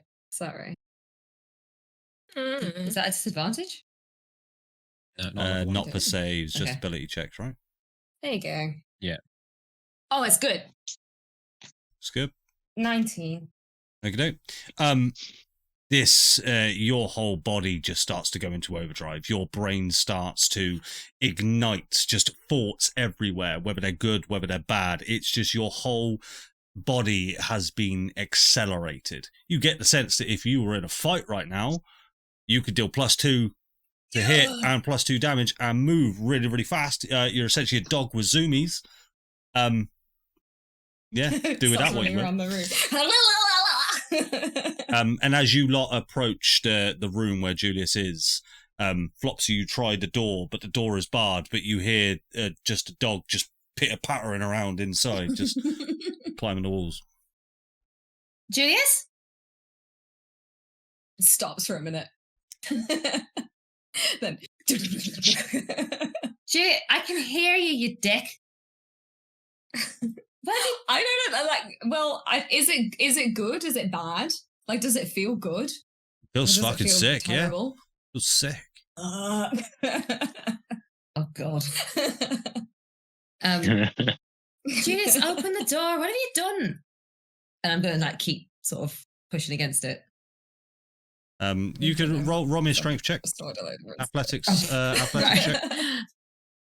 Yeah, let's do that. Let's see what happens. Yeah. This is only a chair up against a door versus a level 7 adventurer. However, as you go to shoulder barge the door, Flopsy, your elbow dislocates, and Hugh and Lugus, you see just Flopsy, ow, Jesus. and you now have a dislocated shoulder, Flopsy. Oh, fuck me! Oh, Hugh. Stand aside. Stand aside. Flopsy, do you want me to look at that? Please. You will give it a go in the meantime. Healing light. What was that? Was a 3 plus. Oh, fuck me. Okay. Damn it. Really? I wanted to Plus dislocate 11. your shoulder. Okay. Yeah, you easily managed to bust through this door.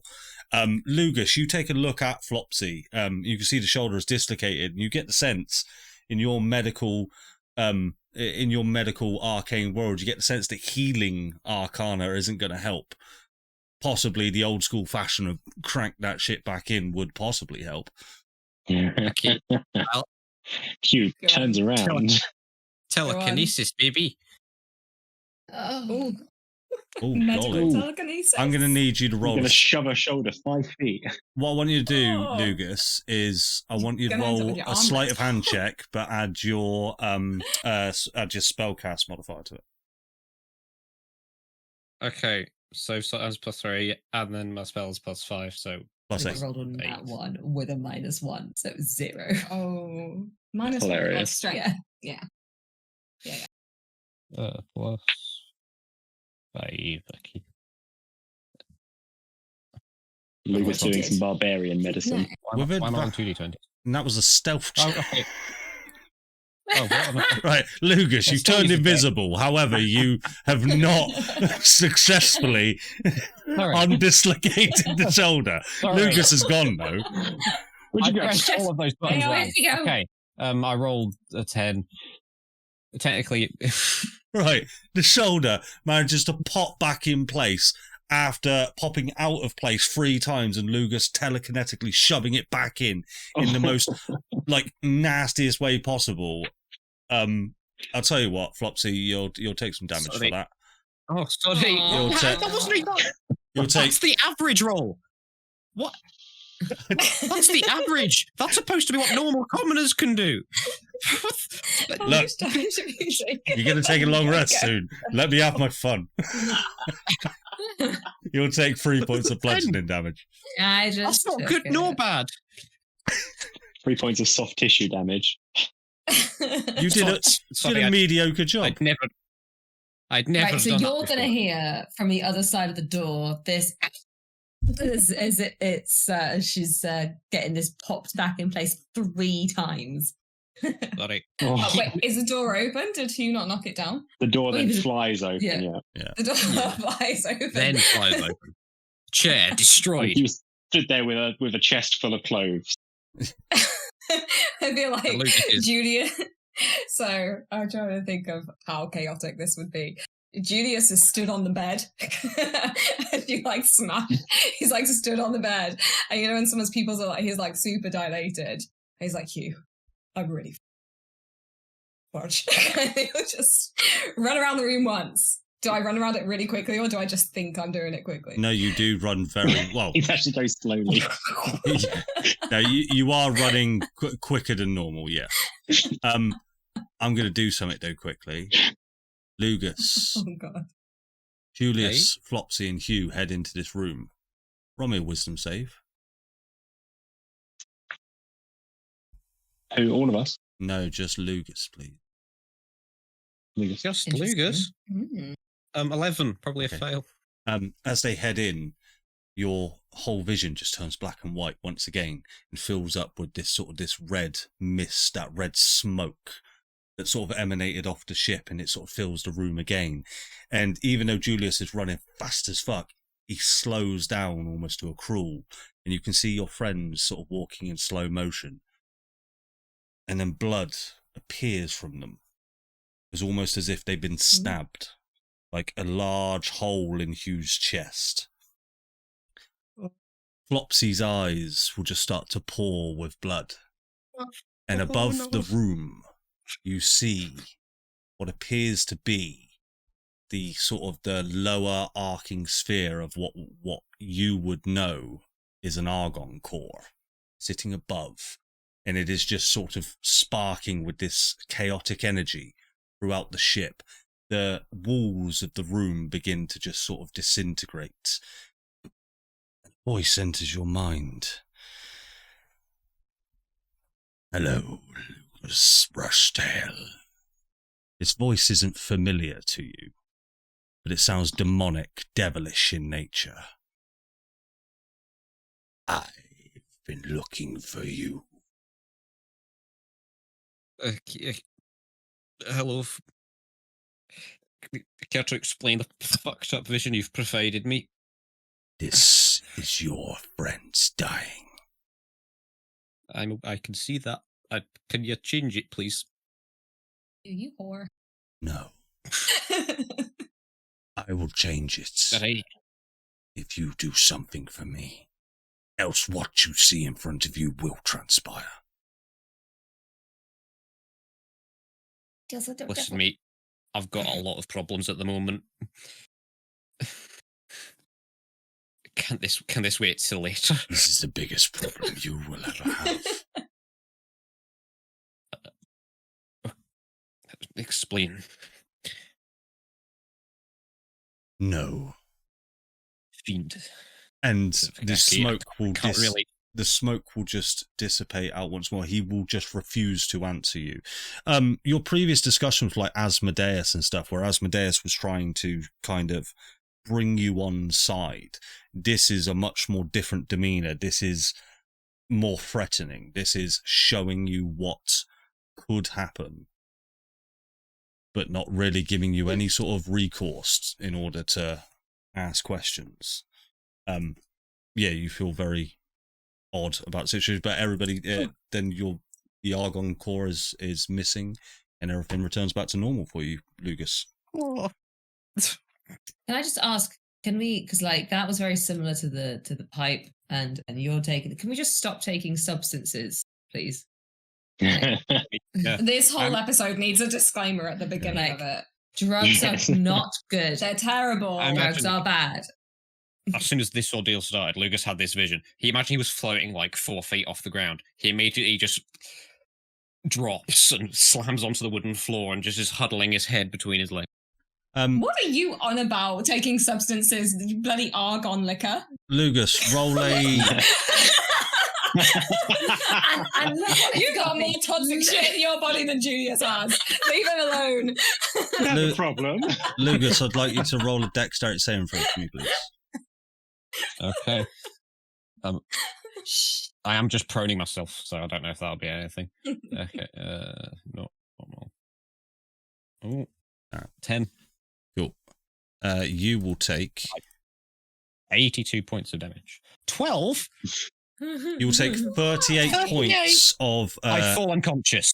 Well, actually, you will take 20 points of psychic damage, 18 points of force damage, as your body is telekinetically shoved from the side. You don't even notice where it comes from.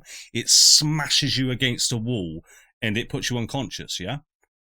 Yes, I have 37 hit points. Your small, tiny sort of mammal sort of rib cage just cracks. Your ribs crack into it. Your lung is punctured. Your tiny little arm is dislocated from its socket and almost hanging down. And you see the nearly lifeless corpse of Lugus Brushtail get slammed against the wall and fall to the ground. I imagine that I would literally have just turned around and started walking away as all of this happened. Yeah, who do we see? Do we all see so it? would I at least hear that? Because I wouldn't have had, Oh, yeah, I'd have had my yeah. back to This him. happens in Yeah. like about 10 feet away from you all. You hear a very But behind us, right? Yeah. Yeah. And you we're hear a focusing on a very manic Julius. You're focusing on think- Manic Julius. I haven't actually stepped into the room yet. I was about to. Do I have heightened Oh, senses? okay. 'Cause You, I took all that you would research. all see it. This is really obvious what's just happened. Everywhere. If anything, you would hear this boom. You would almost hear this boom, and then the thud of Lugus hitting the wall and then dropping to the floor. I will immediately look in the direction that boom just came from and see Lugus lying on the floor, and I will just scream, "Shit, guys, here now, quickly!" and run over. I'll drop everything, draw my sword, and leg it. You draw your sword and you run out. There doesn't appear to be anything there, but roll me a perception check. All of us? Anyone who's looking. Oh, Hugh. Yeah, Hugh's just sort of ran out onto that's the upper balcony just to look around the ship. Oh, I wasn't running to the balcony. I was only going to where Lugus was. You won't see I'm see a lot. With 20, Hugh, you don't get the sense that you see anything, but you do feel this slight gust of wind I'm blind. go across your face, which is odd because you're inside of an airship. Can I pass perception attempt to 21, spike so. the wind? In a second, because I'm kind of doing this loose initiative, because you've got to remember one of your members is unconscious. So, Flopsy, what would you like to do? I'm going to immediately run over to him. Do I have any? We do Potions. have, but I think Hugh's holding on to them because he had the ones we bought. Yeah, I haven't got anything on me, but I don't know. I'll just try to like stabilize him in some way. Are you Is proficient there in anything medicine? I can do? Probably not. No. You have a healer's kit. No. Then you. Hey, I am I going got to. it. I got it. We're fine. I am going to kneel next to him, panicking because this is completely out of my comfort zone, completely out of my expertise, and I'm just going to look manically at the two that are now running out of the room, and just say, "We need something, anything. He's the healer." It's cool. I got you. Fucking He was fighting the air. Bear with me. I will also run over wicked fast, overtake you on the way there. And I'll be like, This is not getting lost on oh Flopsy. fuck, oh fuck. Dude, buddy, come on, get up, and I'll cast Healing Word, my last one. well, what spell slot are you using for that?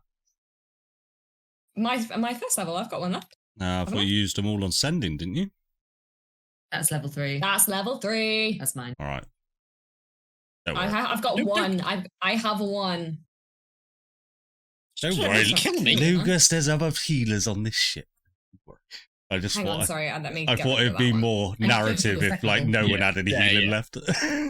Yeah, No, that's cool. I got it. Get me to a doctor before 3 rounds pass. There you go. You're cool. Um, Yeah, you're back on your feet. Lugus, that's it. You very much just sort of regain consciousness. You are still feeling this pain, and as you look down on your dislocated arm, as it's sort of just flopping around, your tiny little So many dislocated arms this session. your tiny little fur paw. So you look at it suddenly, and this fiery brand appears on the back of your hand. It's a circle, much like a clock face, with 2 hands, and they're both pointing straight up. Roll a religion check for me. Okay, religion. Come on, Lucas, you spent the better part of 100 years studying this. You got this one. No, 11. 11. Wait, you have a cantrip. It's called guidance. Use it. Oh, yeah, I'm going. Yeah. It may help you, yeah, it may help. 14. With your undislocated arm, you slap it, guidance yourself. So 14, that did help. You would get the sense that You've seen markings like this before, not this specific one, but you get the sense that this is a brand of castigation. Essentially, you have been branded by with a 14 by a god. Yeah, okay. You have been marked. Okay. That doesn't sound very good. Lugus, you alright? What happened? No, I think I've been claimed by. I'm gonna guess it as. I saw everyone dead. I saw it in Harengon core, and then I got really hurt. I will then flip up my tiny paw, and I'm assuming it's hard to say for much bigger people, but I will show the brand to them. Yeah, that wasn't it is pretty small. That was probably there worth. before. I think as well, like as soon as Julius casts Healing Word and Lugus wakes up again, he just collapses against the wall, laughing. Yeah. He's got the shit giggles. But this brand that you all see just appears to be a clock face. And as he shows it to you all, one of the hands on the clock face ticks and moves. Would I happen to know? Like, would I have an idea of what this is? You could roll a religion check for me. It would be very high DC for you. Yeah, that's fair. Yeah. So, yeah, nah. No, you wouldn't learn anything you would learn less than what Lugus knows. Lugus would have more of a indication of maybe what god did this, but I mean, not today, you didn't. Oh. Yeah, I'm gonna look over to Julius, who's laughing hysterically. What the fuck are you doing? But are you okay? Sorry. No. Thanks for getting me up. Oh, that's not. Oh, has that moved? I'm going to keep my eyes on Julius for a little bit, and I'm assuming I noticed the pupils with like my perception and. I don't know. Yeah. I don't know.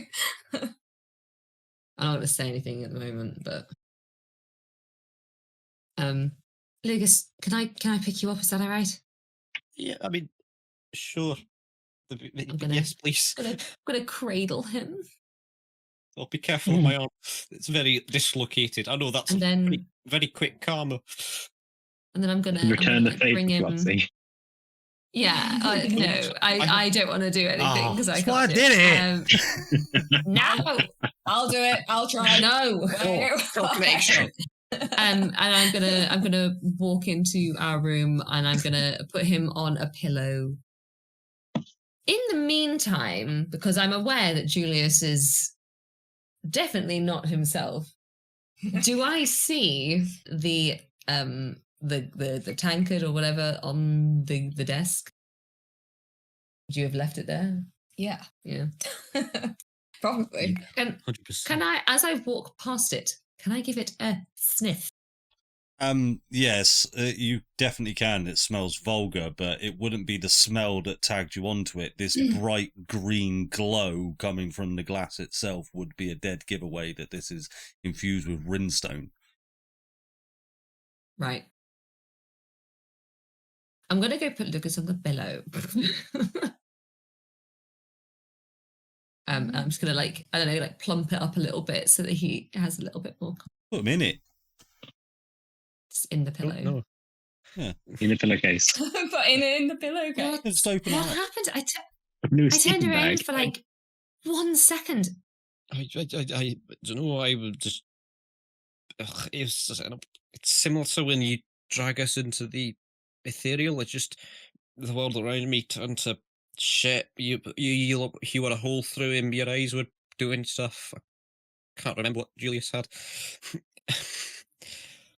And just as the ceiling broke apart and there was an Harengon there, I heard a horrible voice, but I didn't recognise. It was just tell me this is my future, and now I wake up. Thank you, Julius. Whatever state you're in. With It's cool, buddy. Anytime. is he? I know this is sort of like.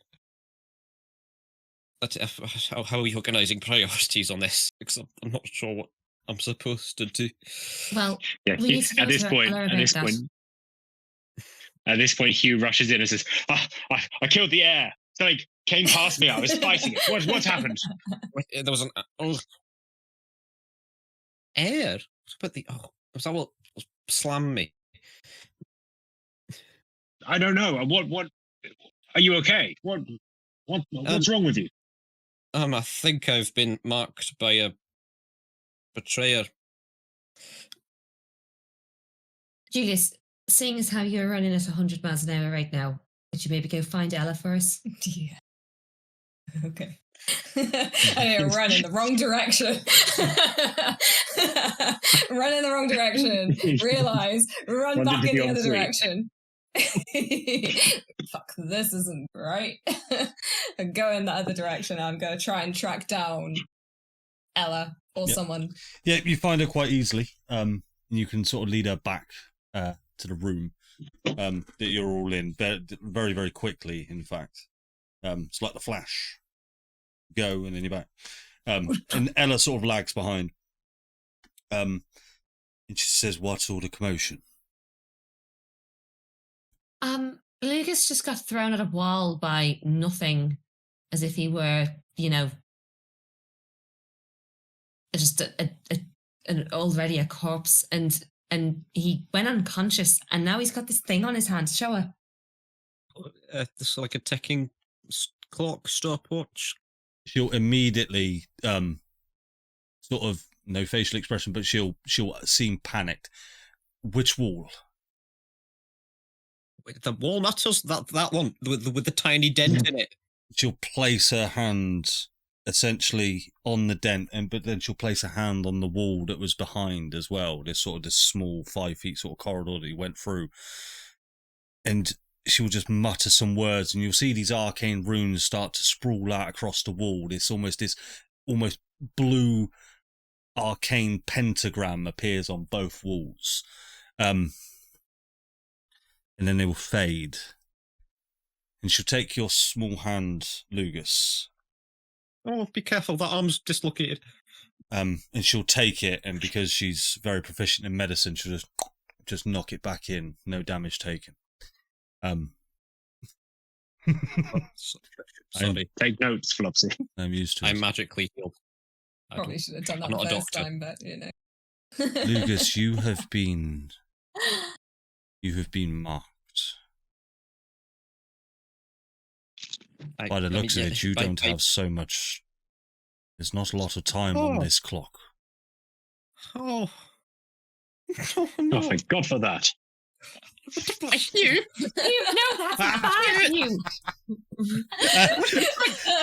Ella turns to you and just, what? This is running.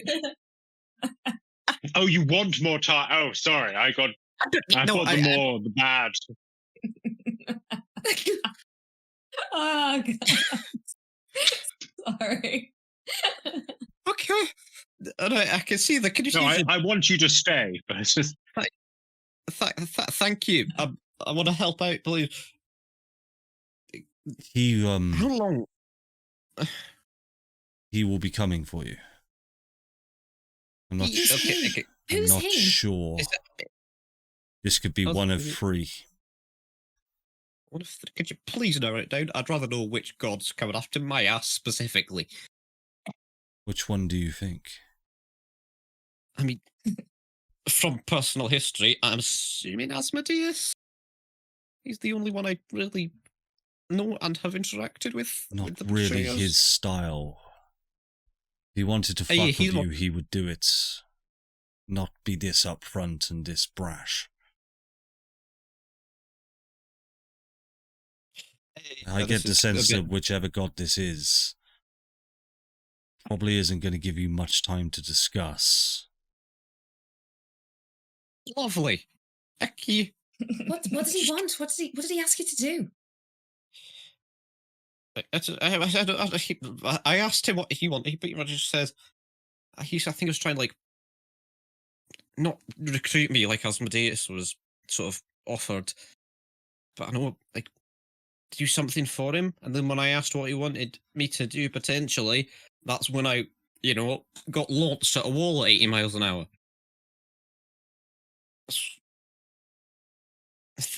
That's I'm befuddled. And also very hurt. I will do all I can for you.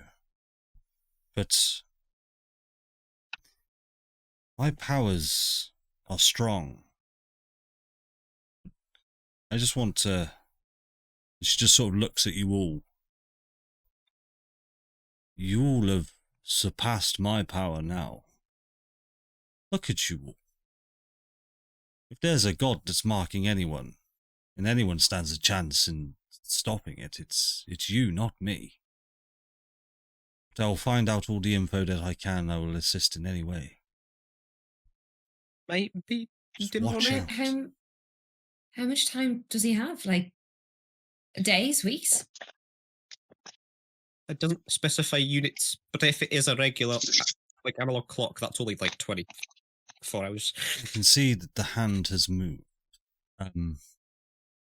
Didn't take very long. With no indication of units and no indication of how long it took for that hand to move, as it's only moved once. I'm afraid you'll have to wait until it moves again. Measure the time it takes between I'll one start hand counting. Okay. Damn it, how have you He's- made it He's this gonna get far? his pen and then get confused. I love you so much. Thank, Man. thank you. Maybe start counting once it switches over, because we don't know how long it's been since the first. Well, it just moved, right? So if we kind of judge it from now, wait until it moves again and see how long it takes. And that tells us how much one singular unit is a day, a few days. Okay. All right. Right? No, I've got a stopwatch on my life. Yeah, I know. Lugus, man, like you'll be fine. You'll be totally fine. Look, you've got a sexy lumberjack, a nuclear bunny, and a prostitute. What could go wrong? Okay. Fills me. What's with up so with much this one? Are you all right? Let's I'm ignore gonna- my mortality for a few I'm seconds. going to pick up the glass or the tankard that he drank from, and I'm just going to shove it under Hugh's nose. Oh, we don't need that. I'm going to smell it. Does it smell like alcohol? Not anymore. It smells just hideously of, well, brimstone, which smells of like putrid Well, that's good news. sulfur. Julius's face. Would there be absolutely no indication of any alcohol in there whatsoever? You'd get the sense that it was laced with alcohol, yeah, because if it was brimstone itself, it wouldn't be in liquid form. Hmm. Julius, what's this? No, what? That's a cup, Hugh. What's in the Sorry cup? to be such a cunt tonight. There's no humour in his voice. Oh.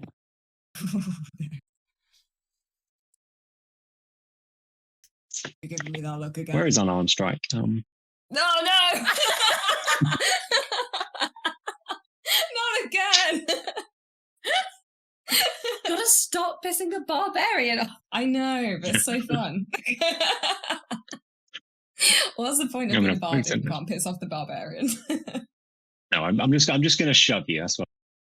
I'm just going to shove you back and. Yeah, make a DC 16 strength saving throw, please, Julius. Strength. Yeah. Oh, hang on. What do I have to do? So, Do I just have to strength go? save. Strength save. Mhm. 6. No. Oh, Yeah. bugger. Unfortunately, you do find Wow, purchase. hench. Yeah, you do find purchase, but yeah, manages to zip on out of your grasp before you're able to take hold. I'm more like- You. Oh, Slapping his chest more than anything else. I want to try. What did you can promise me, boy? Can I try and shove him back? It's Well, not going to get me anywhere. For status of narrative, we'll just say that you both sort of shove each other, yeah. Yeah, I'm not looking to actually, just actually get in a fight. I hit looking, fuck you, okay? And your fucking beautiful beard.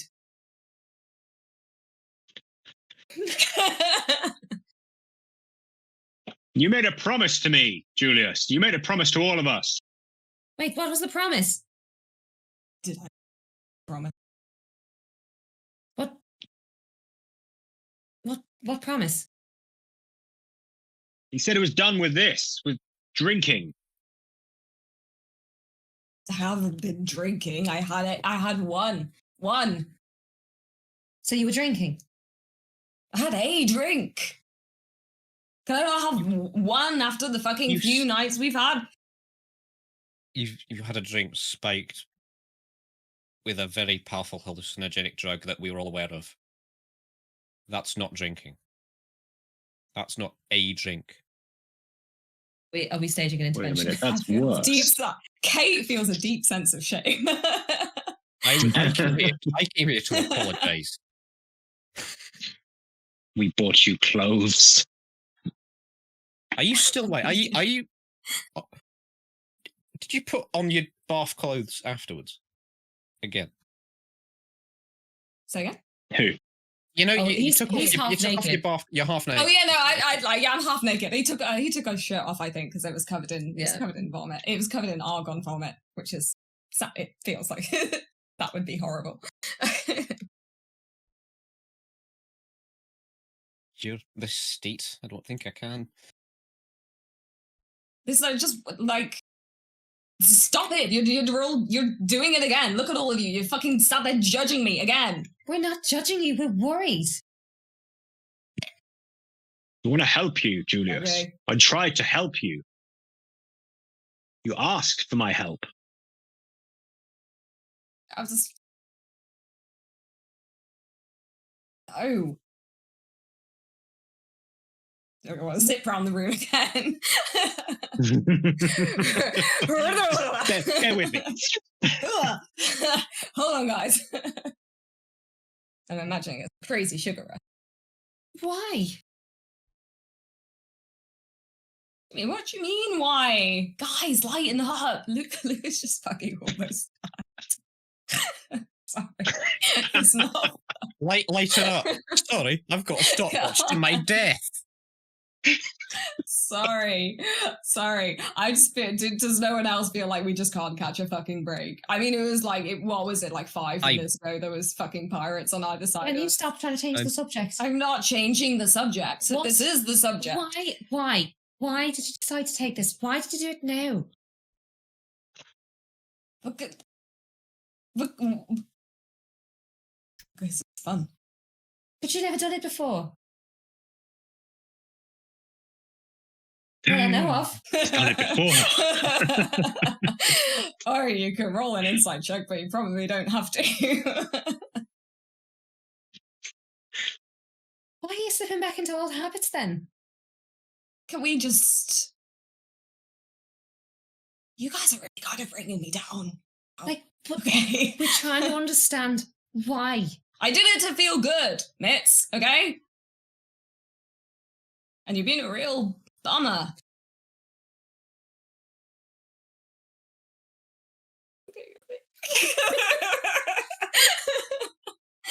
I don't like it. Have you got any more on you? Where did you even get the rinstone from? And then she's going to check her pockets. You do Not the- notice not your the brimstone has gone, Flopsy. You took it from me?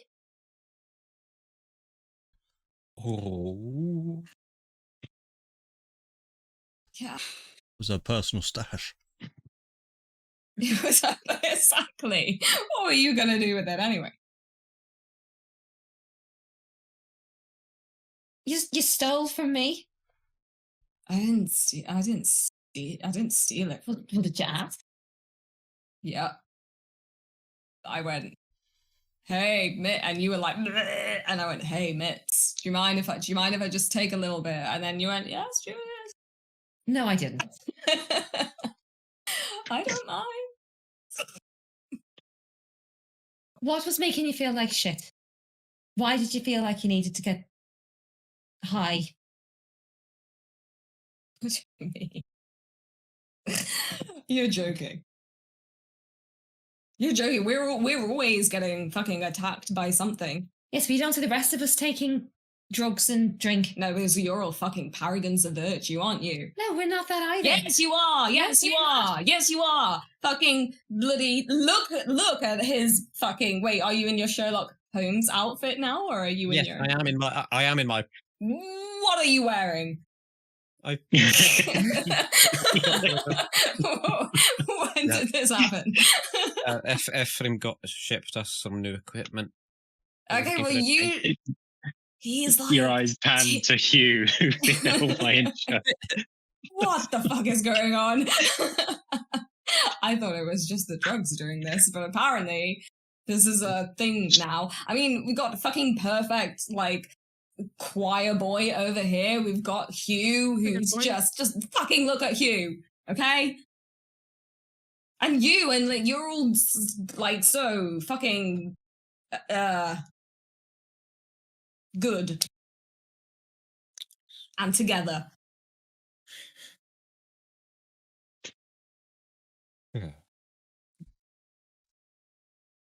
Right. Well, we're not. I mean, I'm going to point at Lugus.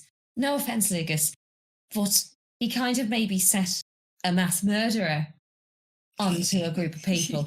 Yeah, I forgot about that. And then I slumped for literally over a decade doing shit. And is now trying to get I'm an over imbecile. his mistakes.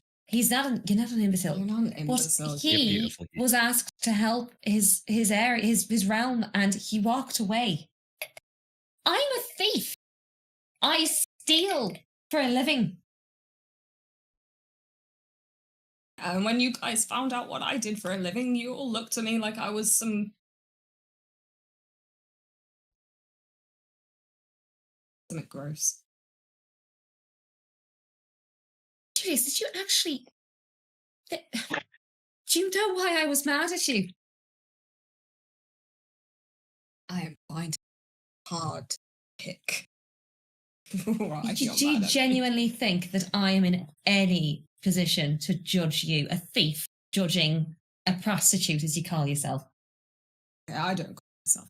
You just did. You did. Yeah, Fine, fuck it, I did. That's one of the nicer terms. Your mum had a... I'm sure my mum probably did, but I'm not my mother. You'll be glad to know. Like we should fight someone. Do you know why I was pissed at you?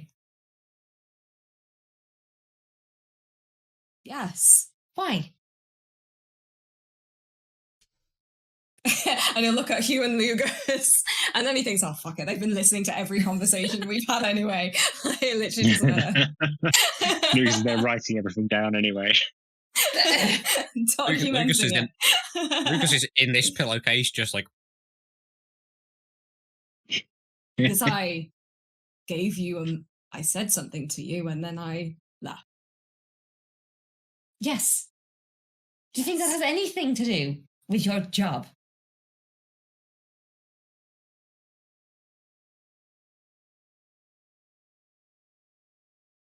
I'm sorry. Thank you. I don't give a shit what you do. I really don't. Great. Okay, cool. We can all move on, right? Well, I don't think it's us that has to move on. I hate this. You brought it on yourself. I brought it on myself. You're the one that stopped trusting your friends. Me. I do trust you guys. But you're turning to drugs and alcohol I'm not. to deal with your problems. And not us. The person that you've supposedly asked to stop you from doing this, you didn't go to him. It's the lying, Julius. It's the hiding. That's what pisses us off. We're in this together, aren't we? It's literally You know, speak your pains to me, child. No. Okay, no, don't do that. I've had enough. I think I'll tell you I what. think we all need to get a good Hugh, I'll take a step forward, and I'm looking big and imposing, and I'm going to give Julius a hug and just whisper in his ear, not whisper, just say in his ear, "You've got to let us in, Julius. Just let us in." Oh my god. And you're just going to feel Flopsy like hold your hand as well as he's like there hugging you. Oh, so nice. I get it. Like he'll be hugged by you, and then I guess I can't roleplay this because I'm not good enough to roleplay this.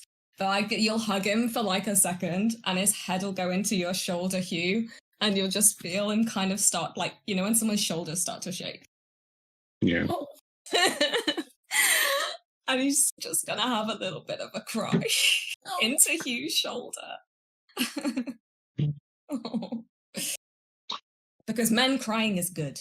It is. Show your emotions. Show your emotions. He's gonna have a little weepy boo into your shoulder. Are you going to, and on that note, you're going to set Hugh off.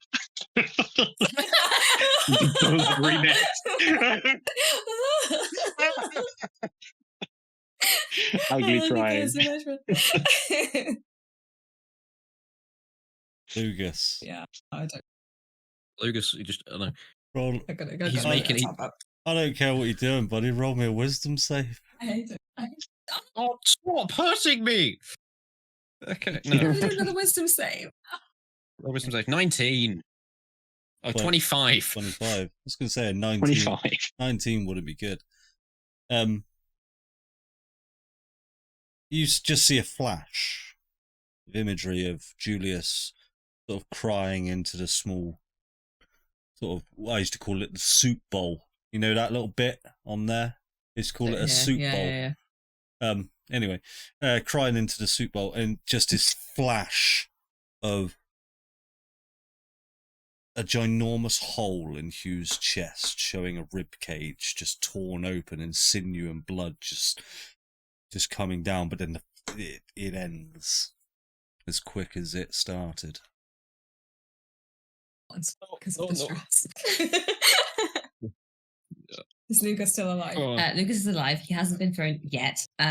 You were crying into a Hugh that had a rib showing and a blood just pouring out of his. What? Yeah, I keep having. And then it was a flash. Then I didn't see that. Though. You Lugus didn't see saw it. Okay. No, Got you. You hear psychically hear it. As he projects his thoughts, probably interrupting the rather emotional we love you scene. What I'll say was such a good wisdom. He grabs, I don't know, scrunches up whatever's left like of the pillow sheet he's on and just like holds it in a tight fist, and he's just like straining. And what I'll say is such a good wisdom save. I'll sort of treat this as the same sort of thing. You get the sense that you're being tormented. You're essentially being tormented by something. Oh, And Flopsy's gonna drop your hand and then rush straight over to him. Lugus, you right? Hugh, is he? He's fine. I mean, well, I'm just going to look back at like this sobbing mass of men. But I mean, sobbing mass of men. That could be party name. That could be our party name. Sobbing mass of men and Flopsy. And Flopsy. Yeah, she's going to look back and then she's just going to be like, well, he's doing okay. What? Why? What happened? Did you see it again? There's something here. He had a gaping hole through his chest. Check your brand. Check your brand. Has it moved? Oh fuck! Please don't. It hasn't moved. No. Oh, so it's only if I fail the save. 19 was a scare. It's not because you failed the save or succeeded on the save. It's just not. It just has nothing to do with the visions. Yeah. Okay, so it potentially has nothing to do with the visions. Okay, that's good. So if you get loads of visions, it'll be shit for you, but at least you won't be running out of time. I don't want visions. I don't like seeing people. I know. Lugus is going to start crying now. Oh, God! She's just going to hold his tiny, tiny hand. And she's like, Lugus, I understand. I do. Do you remember back in Neverwinter when I slumped in the doorway of Lucy's tavern? Do you remember? Yeah. Yes. Well, I had a horrible vision there too. I get it. I do. I haven't eaten. No offense. I haven't eaten our god who hates me. Who am I pissed off? Apart from Asmodeus, but this doesn't him. Well, no, but remember, he's recruiting his brothers. Oh, I don't like that. That's not swell. Is there a brother? Do we know? Is there a brother that would do this? I'm not familiar. I don't know them. We haven't met. Okay. Do I remember the name? What was the name of the brother that he welcomed when I was captured? Some generic human name. He didn't actually say the name of the god. Dave. It was like Dave. Yeah. Dave. Dave. I thought it was just some random NPC name. Dave the demon. We must look this Dave up in the library. Look, Lugus, it's going to be hard. We'll get down to the bottom of it. We always have done. And yes, okay, we might have scraped through by the skin of our teeth, but we've done it every time. We'll help you. We will. We just need more information, okay? Yep. Okay. Oh, that was an actual voice crack. Okay. Yeah, I can act down. I'm a tough nut. Tears chosen. I can handle it. Thank. If they go, help your boyfriend. Let's. I'm dead. Suddenly gets very awkward. That was a private mental DM. That was not projected. You'll see her eyes widen a little bit at the term, but she won't say anything. We're actually not putting a label on it. We're not into labels, guys. Especially as he's currently man hugging. I think what I'll say is you're all trying to pick up with a stern expression, but he is still just rattling as well. As much as it is sort of still midday coming up to sort of early evening, you are starting to all feel fatigue at this point now, just because of the previous fight that you had.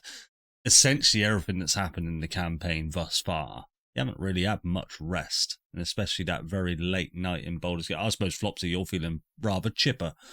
But yeah, the rest of you are feeling pretty drained right now.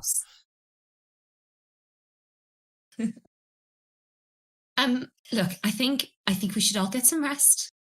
Hugh. Yes,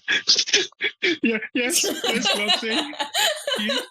Take Lugus back, outfit him with a draw, make sure he's nice and secure to help with his healing. You can I share a bit of news? Of course.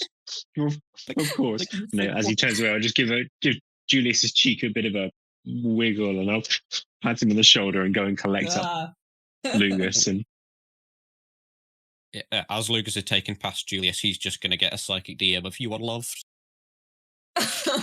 Oh, thanks. I'm gonna like start cleaning up the room because I'm presuming it's still kind of like the disgusting argon vomited kind of So I'm gonna be like cleaning up the sheets, cleaning up like changing the bed, and basically just doing all the stuff that you've been doing for me for the past like 24 hours. Yeah, so there's like a patch of argon vomit on the floor, and you can see that there's also a patch of green vomit on the floor, and they're just sort of intertwined. So sort of if you imagine a Venn diagram of these two blats of puke, one green rinstone, one orange, and they're just sort of kindly overlapping. Aww. Oh, yay. How How romantic. And this is why you don't do drugs. It's just symbolism using puke. Yeah, she's gonna clean that up. Thanks, man. And yeah, so she's gonna just pile the sheet. I don't know. I'm presuming that there's probably somewhere to put the dirty sheets somewhere. And on the cuck chair. I thought more like a laundry, but you know. Yeah. Well, No, yeah, use when the Hugh cuck burst chair. into the door. Come on. No, Hugh I'm not broke the putting- couch chair when he opened the door. But Oh. Maybe Yeah. it just pushed it. Maybe it just pushed back or something. Yeah, so she'll put them chair. in a Imagine- place that will allow them to get washed. Basically, Right. like she'll put them there. Yeah. And then she'll come back up to the room. And how are you? Wait, you do I know mean, you, I don't know. you can't just chuck dirty laundry on the floor and it will just disappear. That's what happens in my house. Like, you just chuck it on the floor and it disappears and then shows up in the drawers like in a few days' time. Weird. I mean, we've had drugs, so we might as well have sexism as well in this episode. Like, why not? Sexism, drugs, rock and roll. Sexism, Yeah. Mate, Andy, you're really going down the line of us killing our audience. You're really nailing that audience majority. I didn't mention that it was a woman picking it up. I just said that there was a fairy picking it up. That was implied. what We you meant. know what the implication We know was. what you meant. Oh, dear me. I You're don't all know, tired. Go to how- fucking how bed. is it? Go to bed. No, don't. I don't know because I don't know. Andy would know about the impact of the rinstone. Maybe I'm on the come down. I don't know. You would definitely be able to come down. It's Oh, so not. that's- It doesn't last very long. But you'll. If you are attempting to take a long rest, I'll need a con save, please. Come Is that- on, baby. Oh, the hangover save. Literally a hangover save. Yeah. Yeah. yeah, absolutely fantastic. fucked. So you already have one level of exhaustion. You will not lose Yeah. that level of exhaustion. You will gain a second after your long Yeah. rest. All right. Oh, no. So wait. So you're going to have 2 levels of exhaustion. level at the end of 2. this? Yes. Oh no. Yes. Oh, the long rest didn't even remove one. No. Well, it's No, I got an extra one. essentially Oh. it's 2. So yeah, that's how I made it Yeah. fair. Runstone's nasty. Yeah. Shit. God damn it. But you essentially, you gain net 2 exhaustion from the Rinstone. So technically, you lost 1 exhaustion, you just gained 2. Gained an Yeah. extra 2. Yeah, that makes sense. So, Yeah. Okay. Yeah, because Snorting Rinse, you gain 3 levels. I do want to say some stuff to you before we sleep, but I feel like he's on the come down, like in a big Oh. way, like lying on the bed. I'll wait if there's anything that anyone else wants to do first. I'll wait.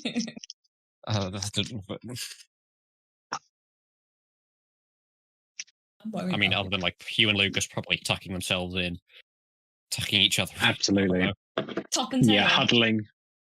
As huddling Oh, as, yeah. as a massive lumberjack and a tiny squirrel can. The big That- spoon and absolutely. the very, very, It's almost very small poetic. Yeah. While still Ironically, remaining I'm the small platonic. spoon. spoon. Yeah. I cast the boots. Yeah, I'll tuck you in and stroke your little squirrel face before you drift off to Noddy Land. If Not I do, I'm probably spending a majority of the night staring at the ticking clock on my hand. And as you do drift off to sleep, Lugus, you find that your night is filled with this fever dream of just the echoing sound of a ticking clock. Oh, I'm gonna It's hate like that. Vecna. Yeah, like literally Stranger Things Vecna style. Yeah. Yeah. It's not cool. It's not cool for Lucas, It's not but it's. Oh, thanks. You'll be fine. We'll fix you right up. Yeah. Julius and Lugus. Back to you, Julius and Julius. Well, and why are we together? Julius and Flopsy. Well, I'll wait until we are in the bed. Hey. And what are you just slowly but surely like falling to sleep? I mean, What are you doing? having never taken Rinstone, I don't know.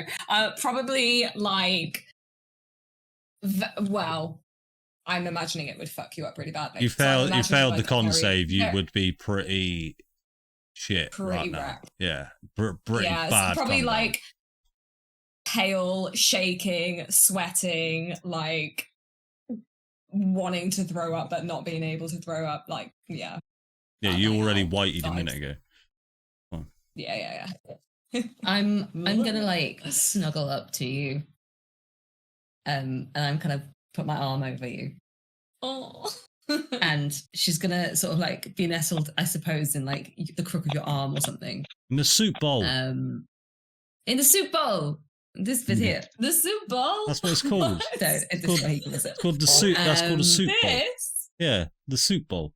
And I've never heard this. though he calls it. I've never heard it called that. It's like, why? And she's not necessarily going to look at you when she says this, but she's going to sort of quietly say, with a sense of exhaustion in her voice as well, because she's tired.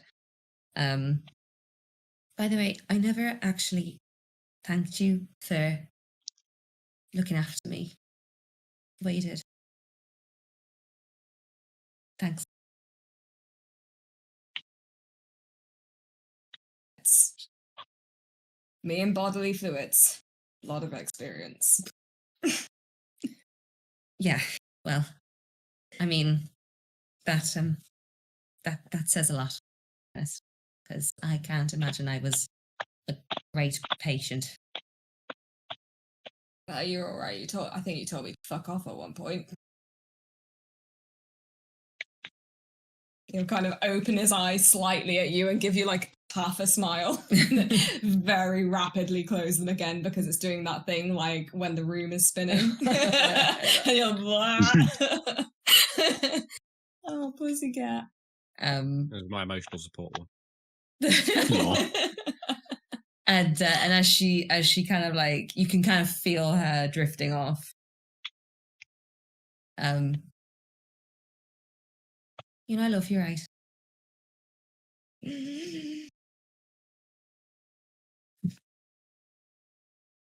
Oh my god.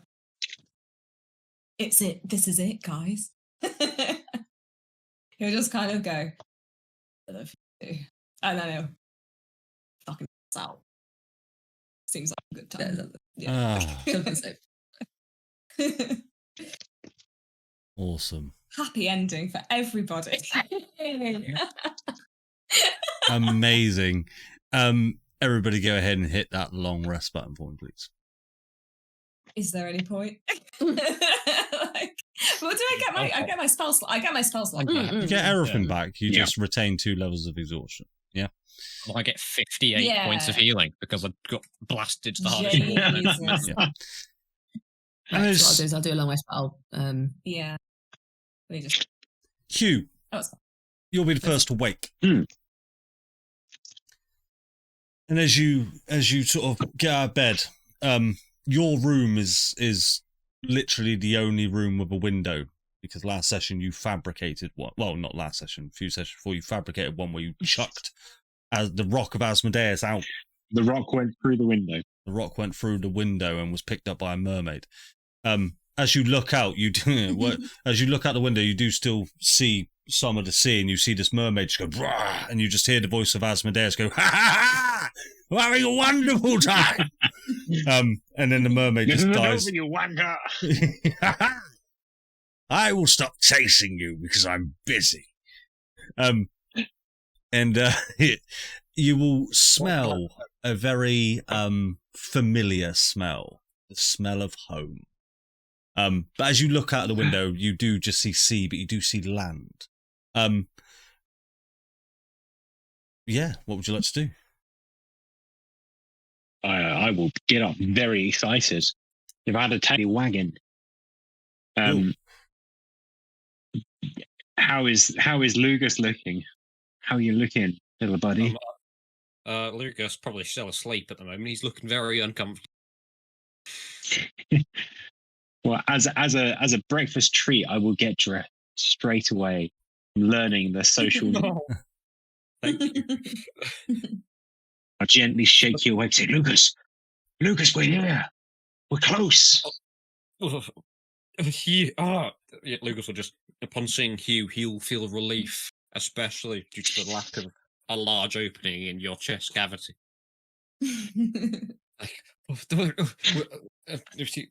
that was horrible. How are you feeling? I physically, but as sort of emotionally, I had this constant flipping like ticking in my head. I don't really. It might be your. Check your wrist. What time is it? Oh yeah, I forgot. Time passes during the night. Yeah. I check my marking. You will check your marking and you will see that a quarter of the time has passed.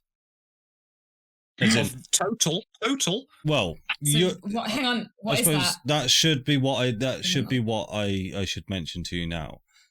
The circle brand itself is depicting in our world, a 12-hour clock face. The hand has moved a quarter. You don't know for sure if the hand makes it all the way around. That's your time up. Maybe it needs to go around 2, 3, 4, 5 times. But you see that the hand has moved a quarter of the face around. Is it like in 24? Does it look any different? Because is it just like is it glowing? It's a glowing brand. It's glowing a red, orangey, devilish hue. Has it in any way changed intensity or? No, still the same. It's Okay. pretty intense the way it is. Yeah, Luke's woke up uncomfortable. He is now terrified because he has no idea what this means. And already a quarter of it through. He's just like, no, he's just going to look up at Hugh wordlessly while this amazingly triumphant music plays. Yeah. And I'll come down to your level and I say, don't worry for a second, Lugus. We'll fix this. If Ella can't fix it and she thinks that we're stronger than she and we can't fix it, then we'll find someone who can. We'll find another god. That's what we're here to do. Find a god and get them to fix it. Let's grab Baldur. But you're familiar. Just grab him. Just like You're familiar with Baldur. Hey. Hey, I grew up with a god. Chat with him. You're familiar with. You're familiar. Sorry, Mike's cutting out again, isn't it? No, fine. You're familiar with Baldur. He can do like is he sort of a healing magic-y god? I'm assuming he can like undo. He's got some. I mean, the way I look at it, God's a god, right? Like, yes, they have, like, can some bend reality. Yeah, but like this was also done by maybe a god, so I feel like. Yeah. I don't know. We can. It's fine. We'll figure it out. Positivity. And sort of Ella will peer her face in at this point. God, you got changed. How are you doing, Lugus? I couldn't help but overhear the notion that a god is capable of bending will. Yes, the gods were capable of that. Not so much anymore. I've done some research, Lugus.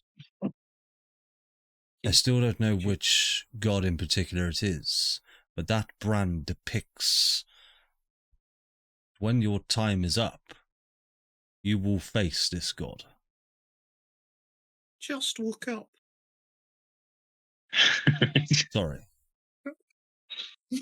Understand this. Yeah.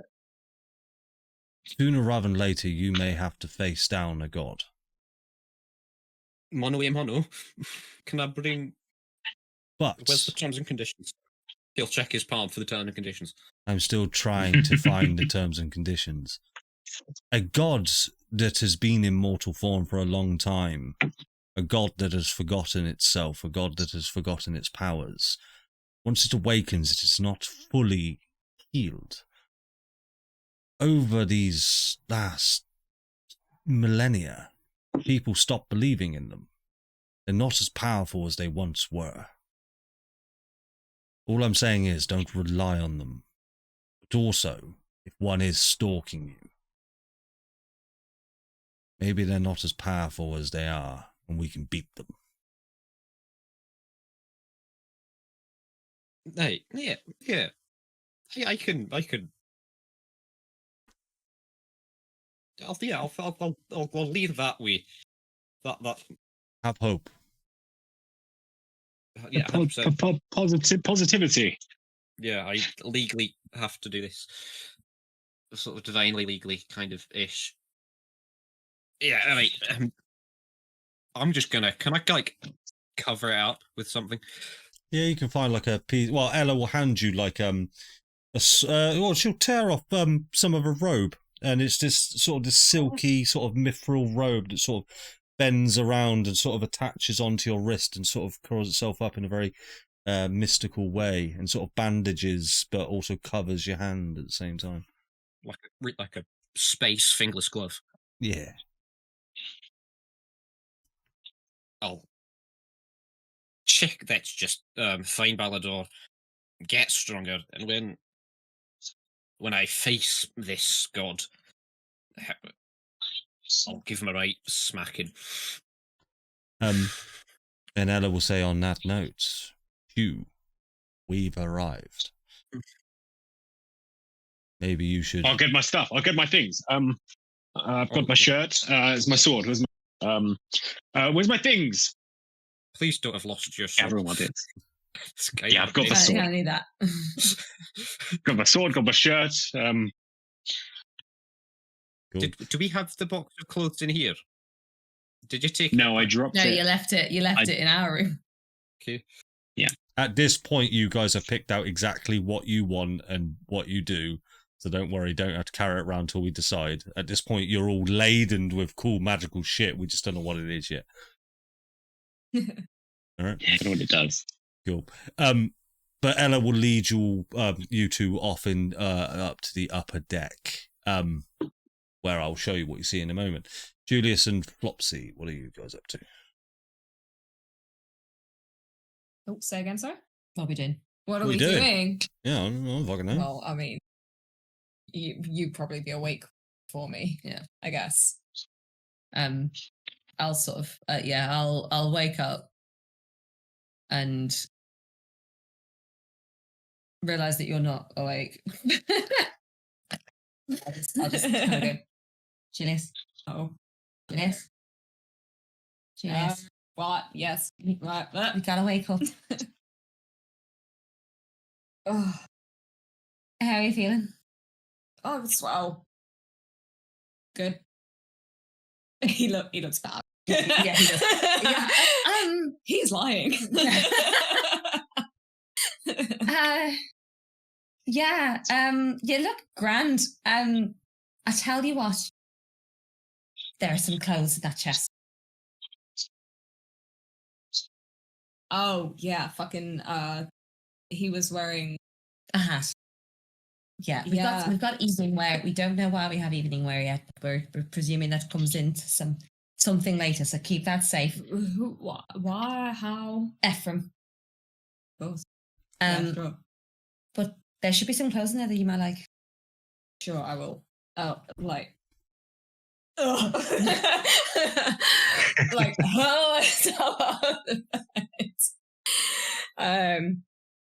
and kind of do like a little bit of a stretch, look like he's gonna be sick, doesn't want to be sick in front of you. Go and pick out, I don't know, whatever's in there. A new shirt at least would be great. And kind of look around and be like, fuck. Lugus. So what was going on with Lugus last night? Yeah, he seems to have been branded by some kind of god, a bad one. He's on a limited amount of time, but we don't know how much time that is. Cool. Let's deal with that then. Okay.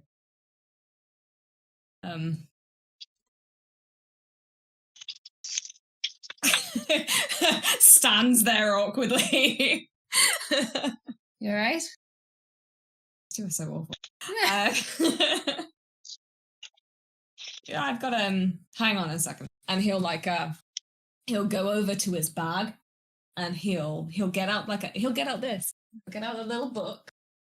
A little book. Nice. And he'll be like, let's go and find Lugus and you.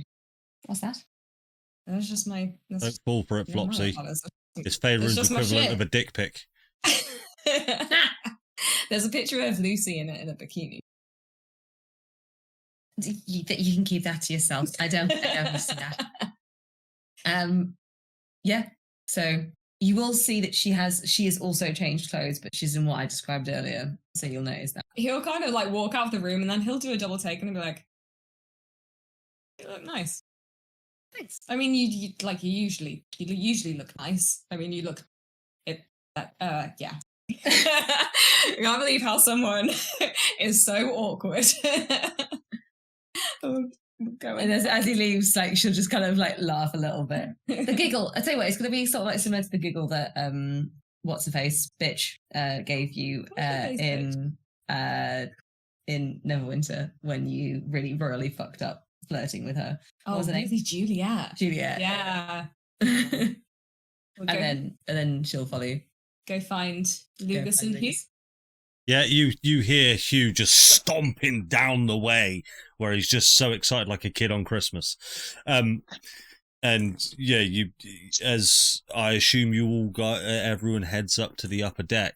And as you come on up, this beautiful smell of just, I don't know, Darren, describe to me the smell of the Whispering Woods. So we're flying above this, and there's I don't know if I call it a beautiful smell. It's kind of a musty, earthy smell. What time of year is it actually? Summer? I hadn't thought about it. I'll be real honest. Spring, summer? Oh, fantastic. Yeah. Summer, fantastic. Yeah, so yes, I mean it's just there's a faint smell of wildflowers on the breeze. Anyone with hay fever is having a terrible time. Yeah, and it's just a sea of green, like a really light spring green, but it persists. Yeah, across all the canopy of the trees. Fantastic, and that's what you'll all see from the top of the ship. The ship has sort of descended now, where you're a few hundred feet above this wooded area, and you can see back that there is sort of land all around this large forest. The picture that you're seeing here depicts some logging areas, but I didn't want you to get the sense that the wood has been logged entirely. I just couldn't get a small little portion, but there's been some trees that have been hewed, and there's sort of, you can see various people just sort of picking up logs and taking them away, but they don't appear to they appear to just be crafting things out of them. No nefarious logging purposes and that sort of thing. But Xandar will sort of come and grab the side of your shoulder, Hugh, and just, "Hey lads, what's it like to be home?"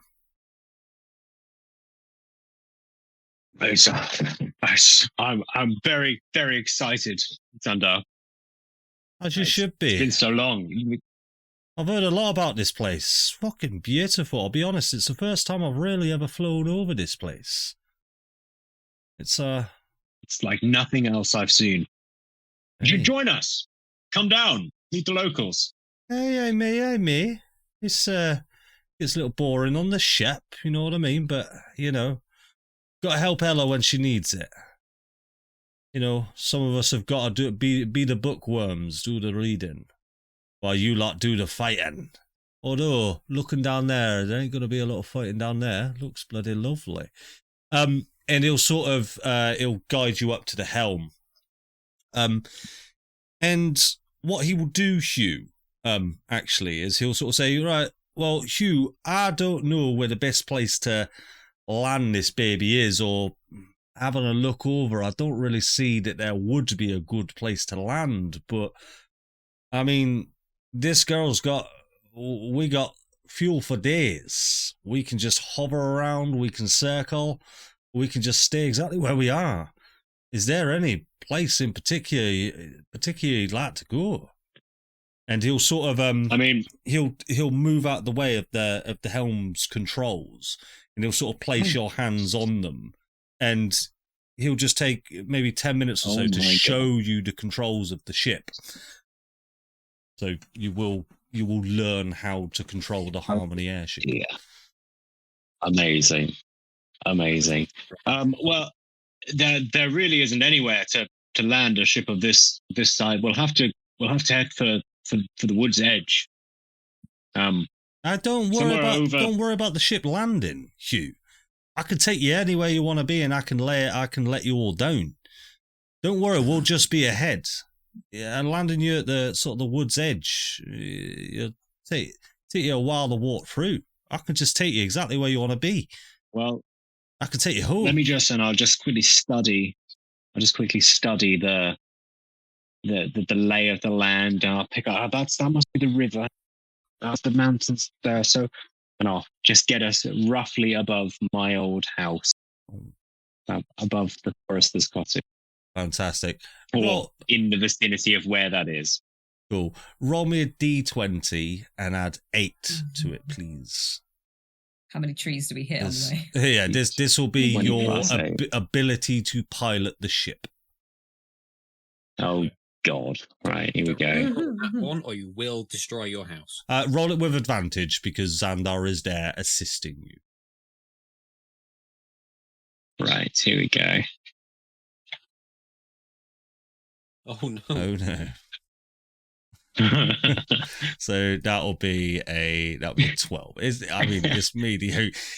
You see, as you sort of you point out very excitedly that of your home, and you can you can't see your home directly, but you see the clearing, and you sort of take a look around the topology of the land, and you know it's coming close. But in your excitement and your haste, you just let go of the controls to point it out. Xandar has to very hastily grab them as the ship starts to veer off towards the canopies of the trees, and he rights it. He says, "Whoa, whoa, whoa! Never let go of the wheel, lad." No, but we're here. Look, there it is. Yeah, I see. But and he'll snatch a lever back, and he'll go, "This lever here sets her in stability mode. All right. If your hands aren't on the wheel, pull this lever. Hands off the wheel. She'll sit here stable. She won't ascend. She won't descend.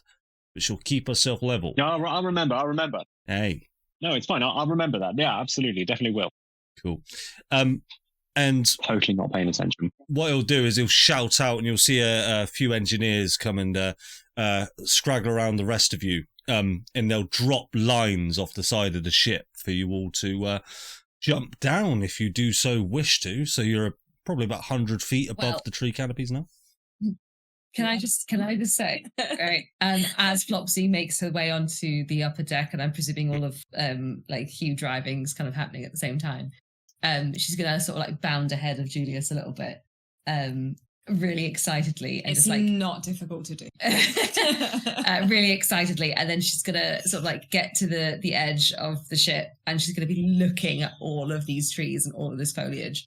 And then she's going to look back at you with this ridiculously excited, childlike grin on.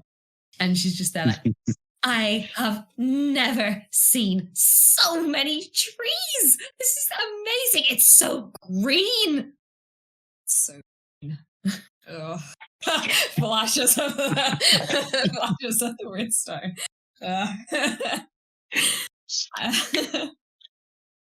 He gives you a smile, he finds it kind of endearing, how excited you are. But I do want to try and find where Lugus and Hugh are before we all. Is that something? Yeah.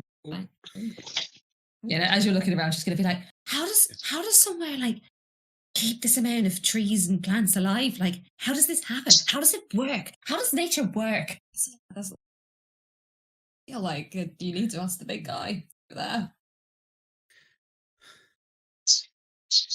Where's he's at the helm. Yeah, he's driving. Ooh, Lugus use is driving. I imagine Lugus is sort of like standing at the banister. He's not doing too well. He's sort of standing at the banister looking over the forest with a sort of like, if you could see his face, it would have been like a sort of like saddened nostalgia, because he grew up in a very forested area as well of the Golden Canopies, and now that isn't. And he's also got his duel with the god very soon, so he's a bit... He's a bit down. Starting to take his toll on Lugus, isn't it? I'm gonna... He's seen all this foliage. I'm gonna like come up the ladder towards the helm. As I pass Lugus, I'm just gonna like give him a little hug as I go by. I will make a squeaking surprise. I wasn't expecting it. Julius will go over to Lugus and he'll kind of lean up against the railing, trying to assess which of them feels worse, and he thinks probably Lugus. How are you doing, buddy? I've better days. Found out what my wrist stopwatch is, and he'll show up. You can't see it anymore because he's wearing like a cool fancy space fingerless glove now. I like it. But, yeah. It goes with the tweed jacket. I thought it clashed quite wildly, but Ella made it, so I feel like I kind of have to wear it. Make you feel better. Yeah. Apparently, whoever I've pissed off, this is apparently some sort of invitation to a duel that I'll be, dragged into the hells for when it ends. Oh, well. Good luck to that guy, I guess. Yeah. Oh, thank you. How about you? Have you processed or is it out your system? Oh yeah. I don't think so, honestly. Mitz was there and I've been trying not to be sick. So am I can't hear you now. I'm right here. Yeah, I'm good. Listen, Lugus, none of us are gonna let anything happen. You know that, right? Hey, yeah. Just I'm hoping we find Baldur fairly quickly. Not that I'm not stoked to see where he's from and just be around all tons of trees and foliage again. It's just I'm a bit anxious. And I suppose I should have been, because I'm kind of aware of what the prophecy and what we're supposed to do, but it's only really just hit me after being blasted into a wall at 80 miles an hour. It's a lot. Hey, it is a lot. Plus, Lugus, if anyone can handle this, it's you. I've It's got you. incredibly strong back and shoulders for carrying this plot. Yeah. And not just you, don't forget. Sexy lumberjack, nuclear bomb. I'm not sure over this. Yes. That too. How familiar would Lugus be? Well, I know what I'll say first of all is Ella will just sort of also come up to you at some point, Lugus, and she'll hand you a note. It's just a bit of paper. She'll sort of hand it to you, a little bit of parchment, if anything. How familiar do you think Lugus would be with sort of 9th level Arcana magics? 9th level? I mean, I don't think he ever cast them, but he did hang out with a god. Yeah, how familiar? Grew up with one and under the employ. Maybe he might know. He probably would know. Maybe a couple of them. He was the scholar. He did spend all his time in the libraries. Okay. As you open it up, you see a runic scroll. Not a spell scroll of any kind, but a sort of sorry about that. A descriptive scroll that will go into the very finer details of a very specific spell. And sort of the scroll goes on to describe spells that are often considered power words, and this specific one being power word kill. And it's a very descriptive notion of what it is, what it does, and what it is capable of. And she'll just say, watch your back. I did mean that in a threatening way. The fuck? I mean, what? Taylor, we're trying to pick him up over here. Why don't you go and fuck maybe off somewhere think else? about like the tone of what you're saying as much as what you're saying. I'd be a death scroll and say, watch my back. I'm sorry, I don't really have an emotional filter. I just need Lugus to be aware. You're doing it again. So wait, hang on. Does this mean that are you saying that someone's cast this on him, or are you saying that he's supposed to cast it on someone else? Oh, if this was cast on him now, he'd be dead. I'm afraid, no offense, little Lugus, I don't believe you're of the power to cast this spell yourself, not that I would even know how. I get the sense that the god that's stalking you does know this particular arcana. Jesus Christ, Ella. What, pick your moments. We were just trying to have a nice moment Thank by you. the railing, but feel free to go and You're depress really- someone else. Ella. Xandar looks pretty chipper. Why don't you go and speak to him? Okay, Bring him sorry. down a little bit too. Thank you for Right. your So wait, talk with hang on a me. minute. Hang on a minute though. Like, right, okay. So now that this bombshell has been dropped, The fuck? what is there a way to counteract it? Is there a way to stop it? Like, I mean, yes, right. Use counterspell, roll a d20, add your spellcaster modifier, and beat the DC of 19. I can do that. Maybe. I can potentially do that. There may, At You've high got- risk to my own personal well-being. there may be Right. other ways of stopping this. I'm just... I read books. Sorry, I thought you should know. Maybe I shouldn't have picked that moment. I mean, I'm Maybe a glad I'm little aware of it less now. time with the But the books will fact be that that's beneficial. maybe already a quarter done, and I don't mean to interrupt this conversation, but does anyone notice that the ship seems to be listing a little bit to the right? Yeah, Look, who's that? I can see my house. The ship just veers off towards the tree canopies. Everybody roll a deck save. Lucas was already standing on the banister. Lucas was standing on the very edge. And Ella will just grab you, Oh, Lucas. If you're going to die... Are we doing deck saves? Are we actually doing it on yeah, Sunday? do deck saves. Oh, Hell yeah. yeah. Okay. Great. Oh, cool. Oh, yeah, hell yeah. Oh, okay, 16. Yeah, right. And You're doing Oh, Yeah. no, not the nuke. Oh, yeah, you're good at Dex. oh, but it's a disadvantage, isn't it? Fuck, I can fly. We're fine. Yeah, you're disadvantaged, mate.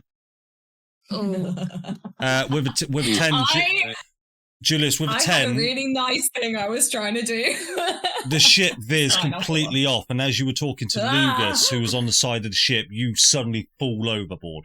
You are now plummeting towards the Whispering Woods below. Oh, fuck me. I'm gonna have to flick my coin, make myself fly. And as you flick your coin, you feel yourself start to just stop in midair Oh, no. and just start to float. And you see that you come down maybe about sort of 70, 80 feet. And you can see below you sort of fallen below the canopy of the trees now, just before you're able to flick your coin. Julius has gone out of view for all of you. But Julius, you are going to see be hearing some manic screaming coming from the ship. you see this beautiful view of this, I'll let Hugh describe it in a second, but this cobblestone pathway and the smell and the sights of all of these multicolored wildflowers and things like that. But what would the rest of you like to do? I mean, I'd I'm like to just- jump off. I'm just screaming Julius across the side. Wait, I'm coming back. fly, What? fly It's back all right, into the deck. Stay where you are. This was my ploy to get the rest of them to go to you. Oh, sorry. I'm sorry. I'm Yeah, jumping up. pull the lever. Yeah, I gotcha, I remember. And I'll run over to them. Julius! Julius! I'm fine. Lugus, on my mage hand you and fly. jump off, your mage hand grabs you by the scruff of the neck, and you just sort of float down. You see the engineers next to you that are lowering these ropes. Watch Julius fall off. Lugus just jump off, and they're just like, "What the fuck?" No, I'm using a rope. I can't fly. Okay. You heading down? Oh yes, yeah. If everybody's jumped off, I'm following. Fantastic. And Well, Jump off as well, please. and as, The as you all descend down, Hugh, if you could describe what we see here. Okay. Oh, brilliant. So we are at the very beginning of a country path, garden path, which runs up between two wildflower meadows. There's oxeye daisies, scabious, and all kinds of all over the place. And in front of you is a quaint little cottage. It's timber framed. It's got wood cladding, cedar shingles on the roof, and a big sturdy front door in front of you. And we walk up towards the front door. Fantastic. Oh, go on. and over to one side, separately, you see there's a small area of chestnut paling. And it's about waist height, but even at waist height, you can see over the top of this fence the biggest strawberry bushes that you've ever seen. Is it? Loading strawberries. There we go. I love it. Yeah. Loading I love strawberries. Your Yeah, image was strawberries as big as better. your Your fist. image was better for this, Darren. I just, this one didn't come out. The of resolution killed it. Yeah, but it's fucking beautiful. But yeah, what would you all like to do? I'm just going to say under my breath, Oh. this is like out of a fairy tale. This is awesome. Old human ears had a cottage Yeah. like this. Human ears. None of you get that right. I'm legging it to the We're front door. just letting that slide. Everyone can catch up. Do You're legging it to the front you know what a door. human is? Sorry? Kate, that pay attention. Human ears. Oh, human ears. Do the voice, Adam. I human ears. remember. I You don't remember human remember how do ears. you I mean- remember human ears. Human I was being ears. Julius. And we will all go too then. If you would like to describe what we see here, Hugh, as you open the door. Jesus. Oh, fantastic. So, yeah, I mean, as you enter in, so this is a house built for a person of Hugh's stature. So everything is, Lugus is huge for you. It's Flopsy, you're feeling a little bit, and directly ahead of us, we've got a big, wide wooden staircase. Over to the right, we've got a big open plan kitchen with a window which overlooks the strawberry allotment. It's got a hearth in one corner of the room. And on your left, you have a large, again, everything's open plan, wide, spacious, light, a large living area, a big fireplace. Fantastic. And I'll run in and I'll put the kettle on. Assuming there's nobody in the house. Yeah, there's nobody in the house. Well, actually, roll a perception check. There's new owners.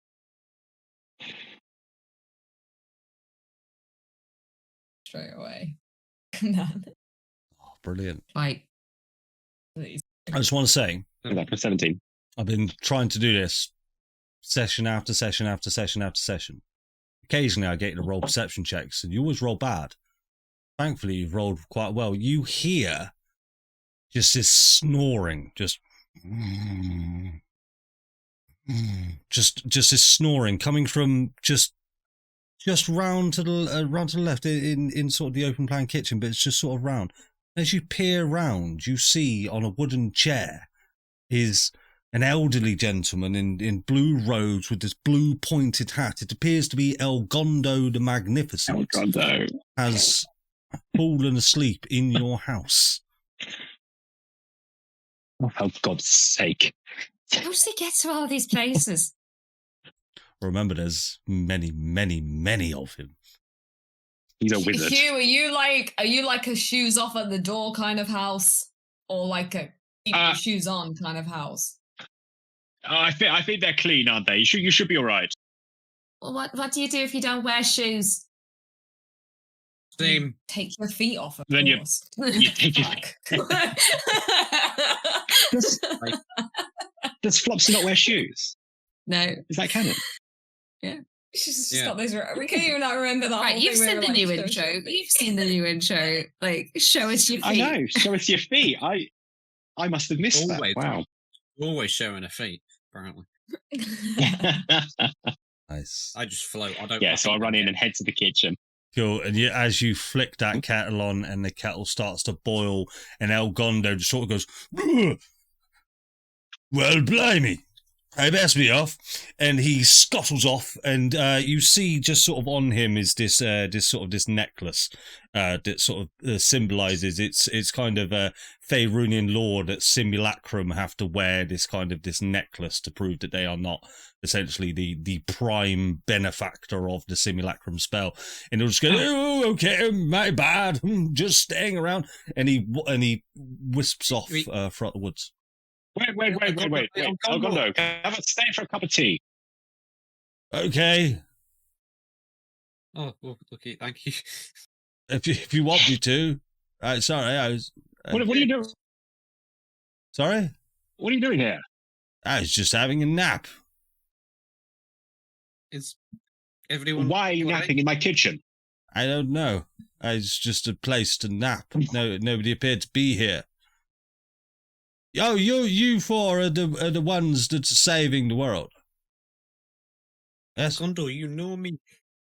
No, sorry. We worked in the same building for a decade. I must explain. As I'm a simulacrum of the Elgondo that did know you. Unfortunately, I have my own thoughts and my own feelings. I chose to forget you. Why? That's so rude. What? I'm a wizard. That's what we do. Yes. Okay. The issue is that there appears to be an issue with the simulacrum spell that was cast. All sort of the time that you met the prime Elgondo within the magnificent mansion, magnificent resort. Sorry, the place where the prime stays. It appears as though the spell actually malfunctioned, and there's approximately around about 1,000 Elgondos now in the world. Me being one of them. Okay. 1,000? Yes. 1,000 high-level spellcasters. We should... Elgondo, how are you feeling about the current peril of the world? Would you be willing to, supply your skills, all of the Elgondo? Roll a, I feel like 1,000. roll a persuasion Okay, check. right. Well, persuasion, come on. I know you chose to forget me, but we all like... Oh, yeah, and guidance. Yeah. He'll cast guidance on you. A heal casket. Can I Ooh, get double double guidance. No. He'll get there before you. He'll just go, guidance. I win. Thank you. Come on. 17. Oh, Yeah, okay. I'll help. Sick. Can you, amass? Yes. How many of you can... No, we can all Fit on the arm communicate. and- So he points down to this Oh. sort of this necklace, like this simulacrum necklace, and he sort of just taps it. Elgondos, assemble. oh no. Wait, go outside, go outside! No, Okay, it's okay. They won't just appear. Elgondos appear. They don't just instantly appear. They know I am in distress, and some may come Do to you our aid. imagine just 1,000 Elgondos disappear? I feel like you should maybe group up either at the mansion, at Mr. What did he- Buckingham's resort. Well, That'd be Or pretty close. Yes, it is interesting. There is an army that is sort of gathering at Waterdeep. I believe there are a few Elgondos that have gone that way. I myself found myself lost in the Whispering Woods. I don't know. You can, if you want to get back, you can climb up to the Harmony. Okay. And stay there for a bit. I mean, you don't have to tell me twice. We've got some very comfortable rooms there. I've got a question. Can you cast Simulacrum yourself? Yes. Ignore the rules as written. And your simulacrums can cast Simulacrum. Exactly this, yes. And their simulacrums can cast Simulacrum. Yes. Somebody please stop me. Thank you. I believe his Simulacrum can cast Simulacrum ongoingly. Yes. Hence why there is 1,000 of them. I mean, the problem is the Prime Elgondo did not take into account how lazy he truly was. You see, Prime Elgondo essentially just wanted to take a nap one day. So he created a simulacrum in order to do his task while he took a nap. The issue was... But then, let me guess, that simulacrum was just as lazy. Yes. So they wanted a nap, and then they made a simulacrum, and so on and so on and so on. Yes. That's why you use Unseen Servant or conjuring spells, not cloning spells. You know what? Nobody likes Mr. Captain Hindsight. Understand this, yes? We're wizards. We like the high-level spells. I mean, perhaps go to water, like go to mass, and then perhaps just keep doing simulacrum. Just do that. Just breed. Make more. No, don't make more. You got 1,000. That's a really dangerous idea. Don't. Yeah. Also, no. No breeding. Use the terminology. Multiply. Well, how many Elgondos do we need? As many as you can get, basically. Okay, I'll continue to cast Simulacrum. It's fine by me. No. What? No, of the current ones. Elgondos, the current Elgondos, as many of those as you can gather around Waterdeep, okay? Okay. I'll do my best. Maybe keep a couple spare so you don't lose all of them in one. If the worst of the worst happens. How would I choose? I'm not like the owner of the Elgondos. I'm a simulacrum myself. Let's have, ask Prime. He has abandoned us. We haven't heard from Prime in a while. Oh no. This has turned very Transformers. Optimus was a good man. I mean, look, your persuasion check was really good. I'll do what I can. Thank you. Any help, especially from you and your breaking of the rules of magic. That's what we do. That's what we study for. That's what we're capable of. Wizards. Ooh. Lugus, perhaps a high-level wizard able of casting a counterspell might be a good idea to hang around for the whole clock problem. Maybe. Were you there? I know. Okay. Did you? I'm assuming you overheard the power word kill spell from Ella then, because you were. What's that? Power? Well, no. I was just thinking about they might be able to help us, but maybe they can help with other things. Maybe. I mean, yeah. I'm not. I know. Sort of like I know.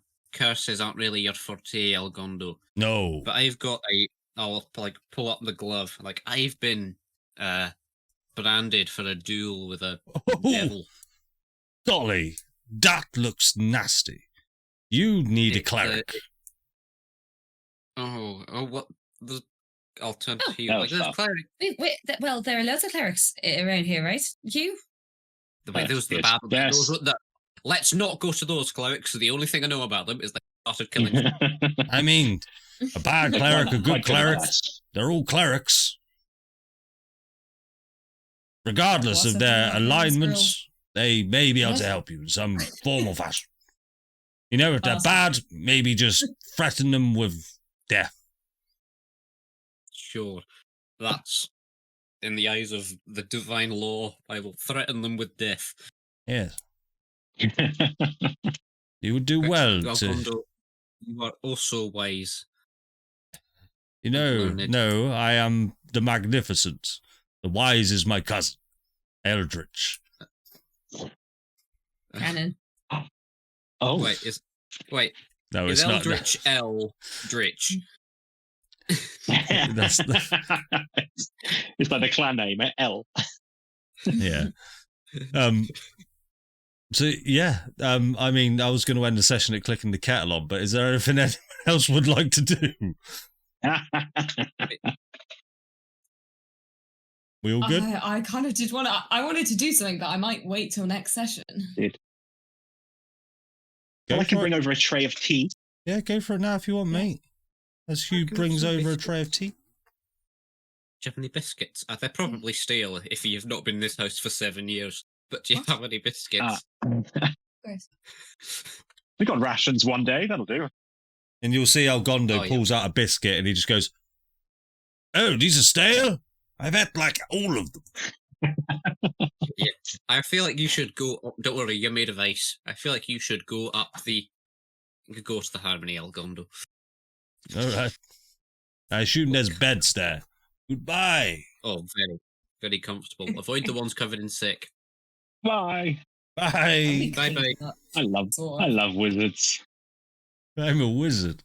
And he just off he goes. He just casts fly on himself and he just flies off.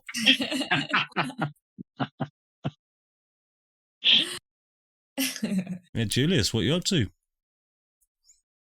I wanted to try and do something wholesome, but it's the end of the session. It's- I've you- caused too You do it, dude. too much Okay. carnage. You do Do it. something wholesome at the end of the session. I Do think wholesome because I've done something so much chaos this session, I'll do something wholesome now, I suppose. So he'll wait till Algondo. I'll wait till Algondo leaves. Goodbye.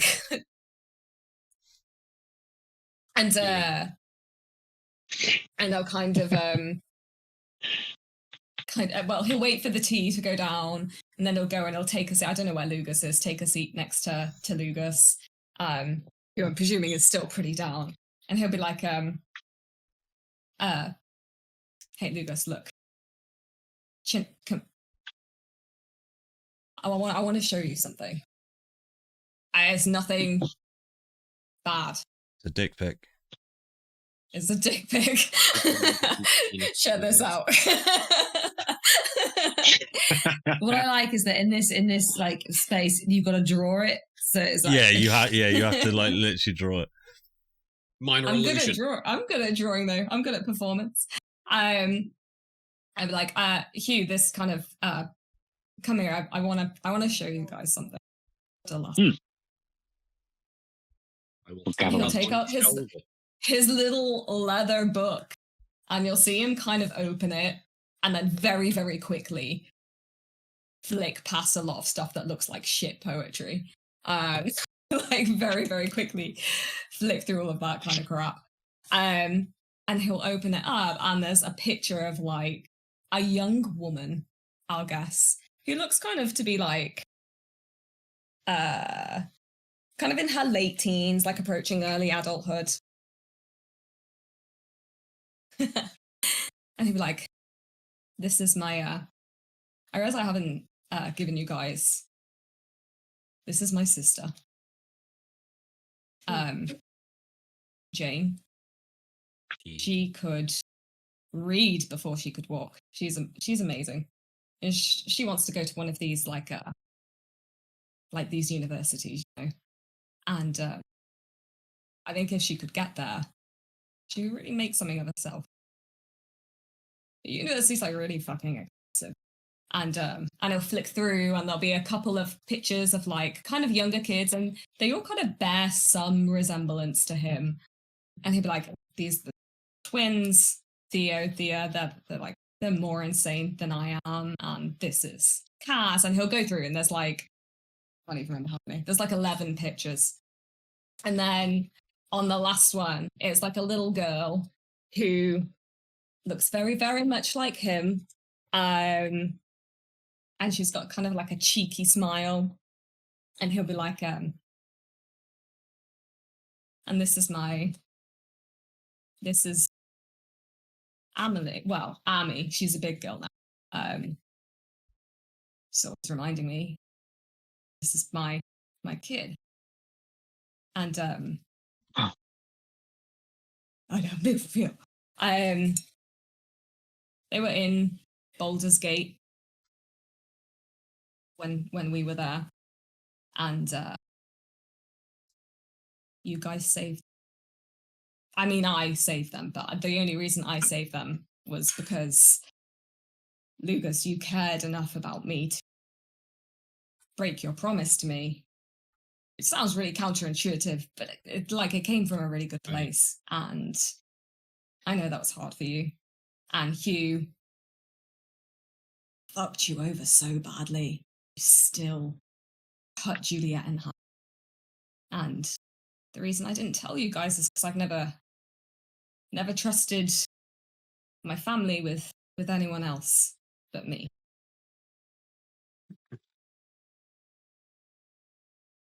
They have this thing in Trent, which I never did. It's called like a guardianship, right? Like a guardianship. And if something should, it's this thing where like if something should happen to you, you have like a guardian, right? Looks after you.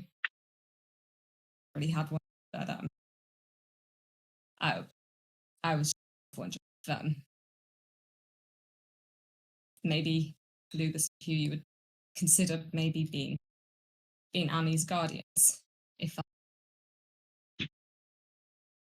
if I don't make it back. I get it if like you don't, if you don't want to do that. Probably the last thing you need is more responsibility. Actually.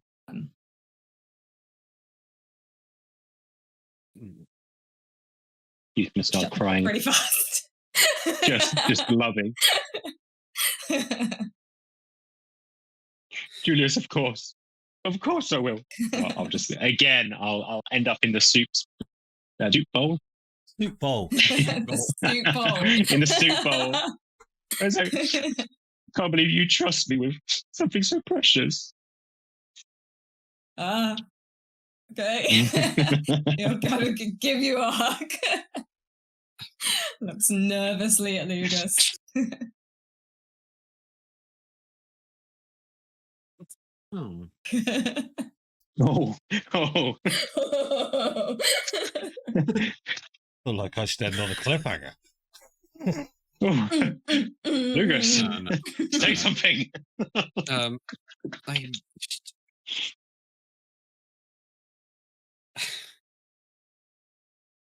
I think I do it. Let's focus on. I'll focus on making sure you don't die. Not that I wouldn't take care of her. I've never been one for young children myself, but I'd do it if no one else could. But just don't die. None of us die.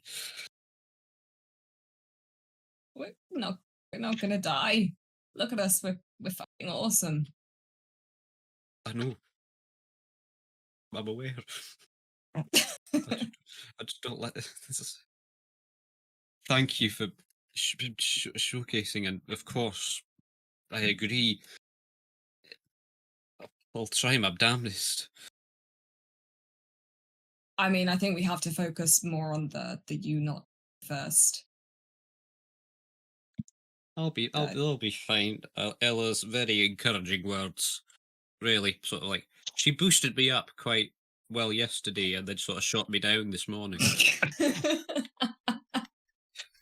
Let's not focus on the negatives. Yeah. Today's the day of positives. Yes, you've a beautiful family, Julius. I thought I had a lot of course, relatives. Does humans come in litters?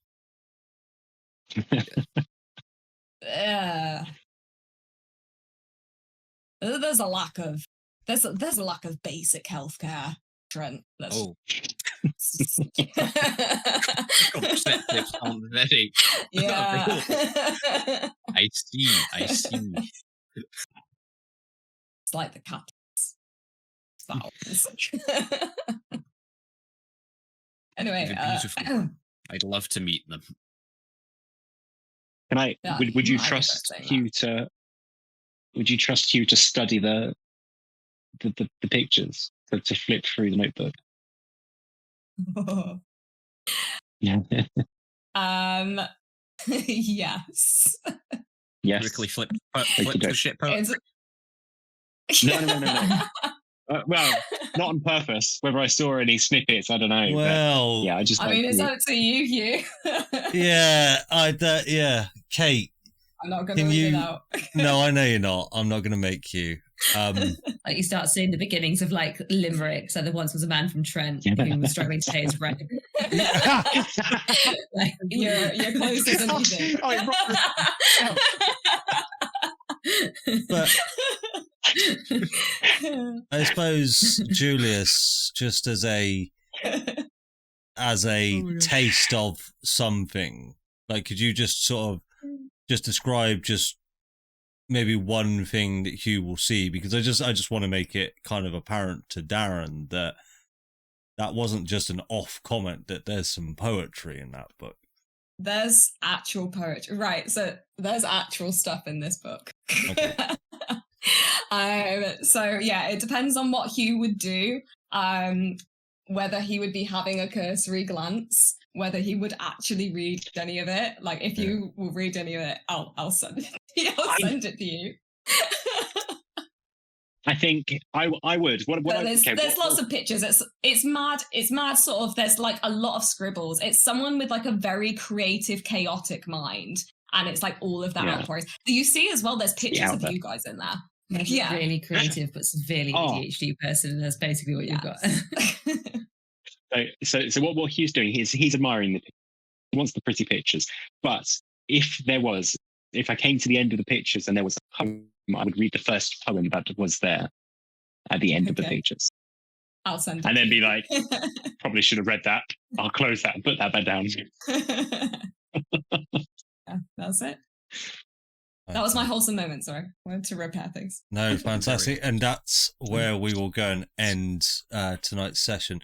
Although, well, on one closing note, Lugus, you can't help but feel a sense of dread as the words... I thought I was going to make him do another wisdom save. I won't make you do a wisdom save, don't worry. But the words, power word kill, looking down at the brand upon the back of your hand, just fills you with a sense of dread.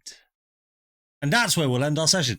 Thank you very much for watching, and as always, bye Vicky's mum. Bye other viewer. Love to know your name, other viewer. Comment down below. But hey, no, thank you all, and we will see you next week. Bye bye, everybody. Yeah. Hurrah.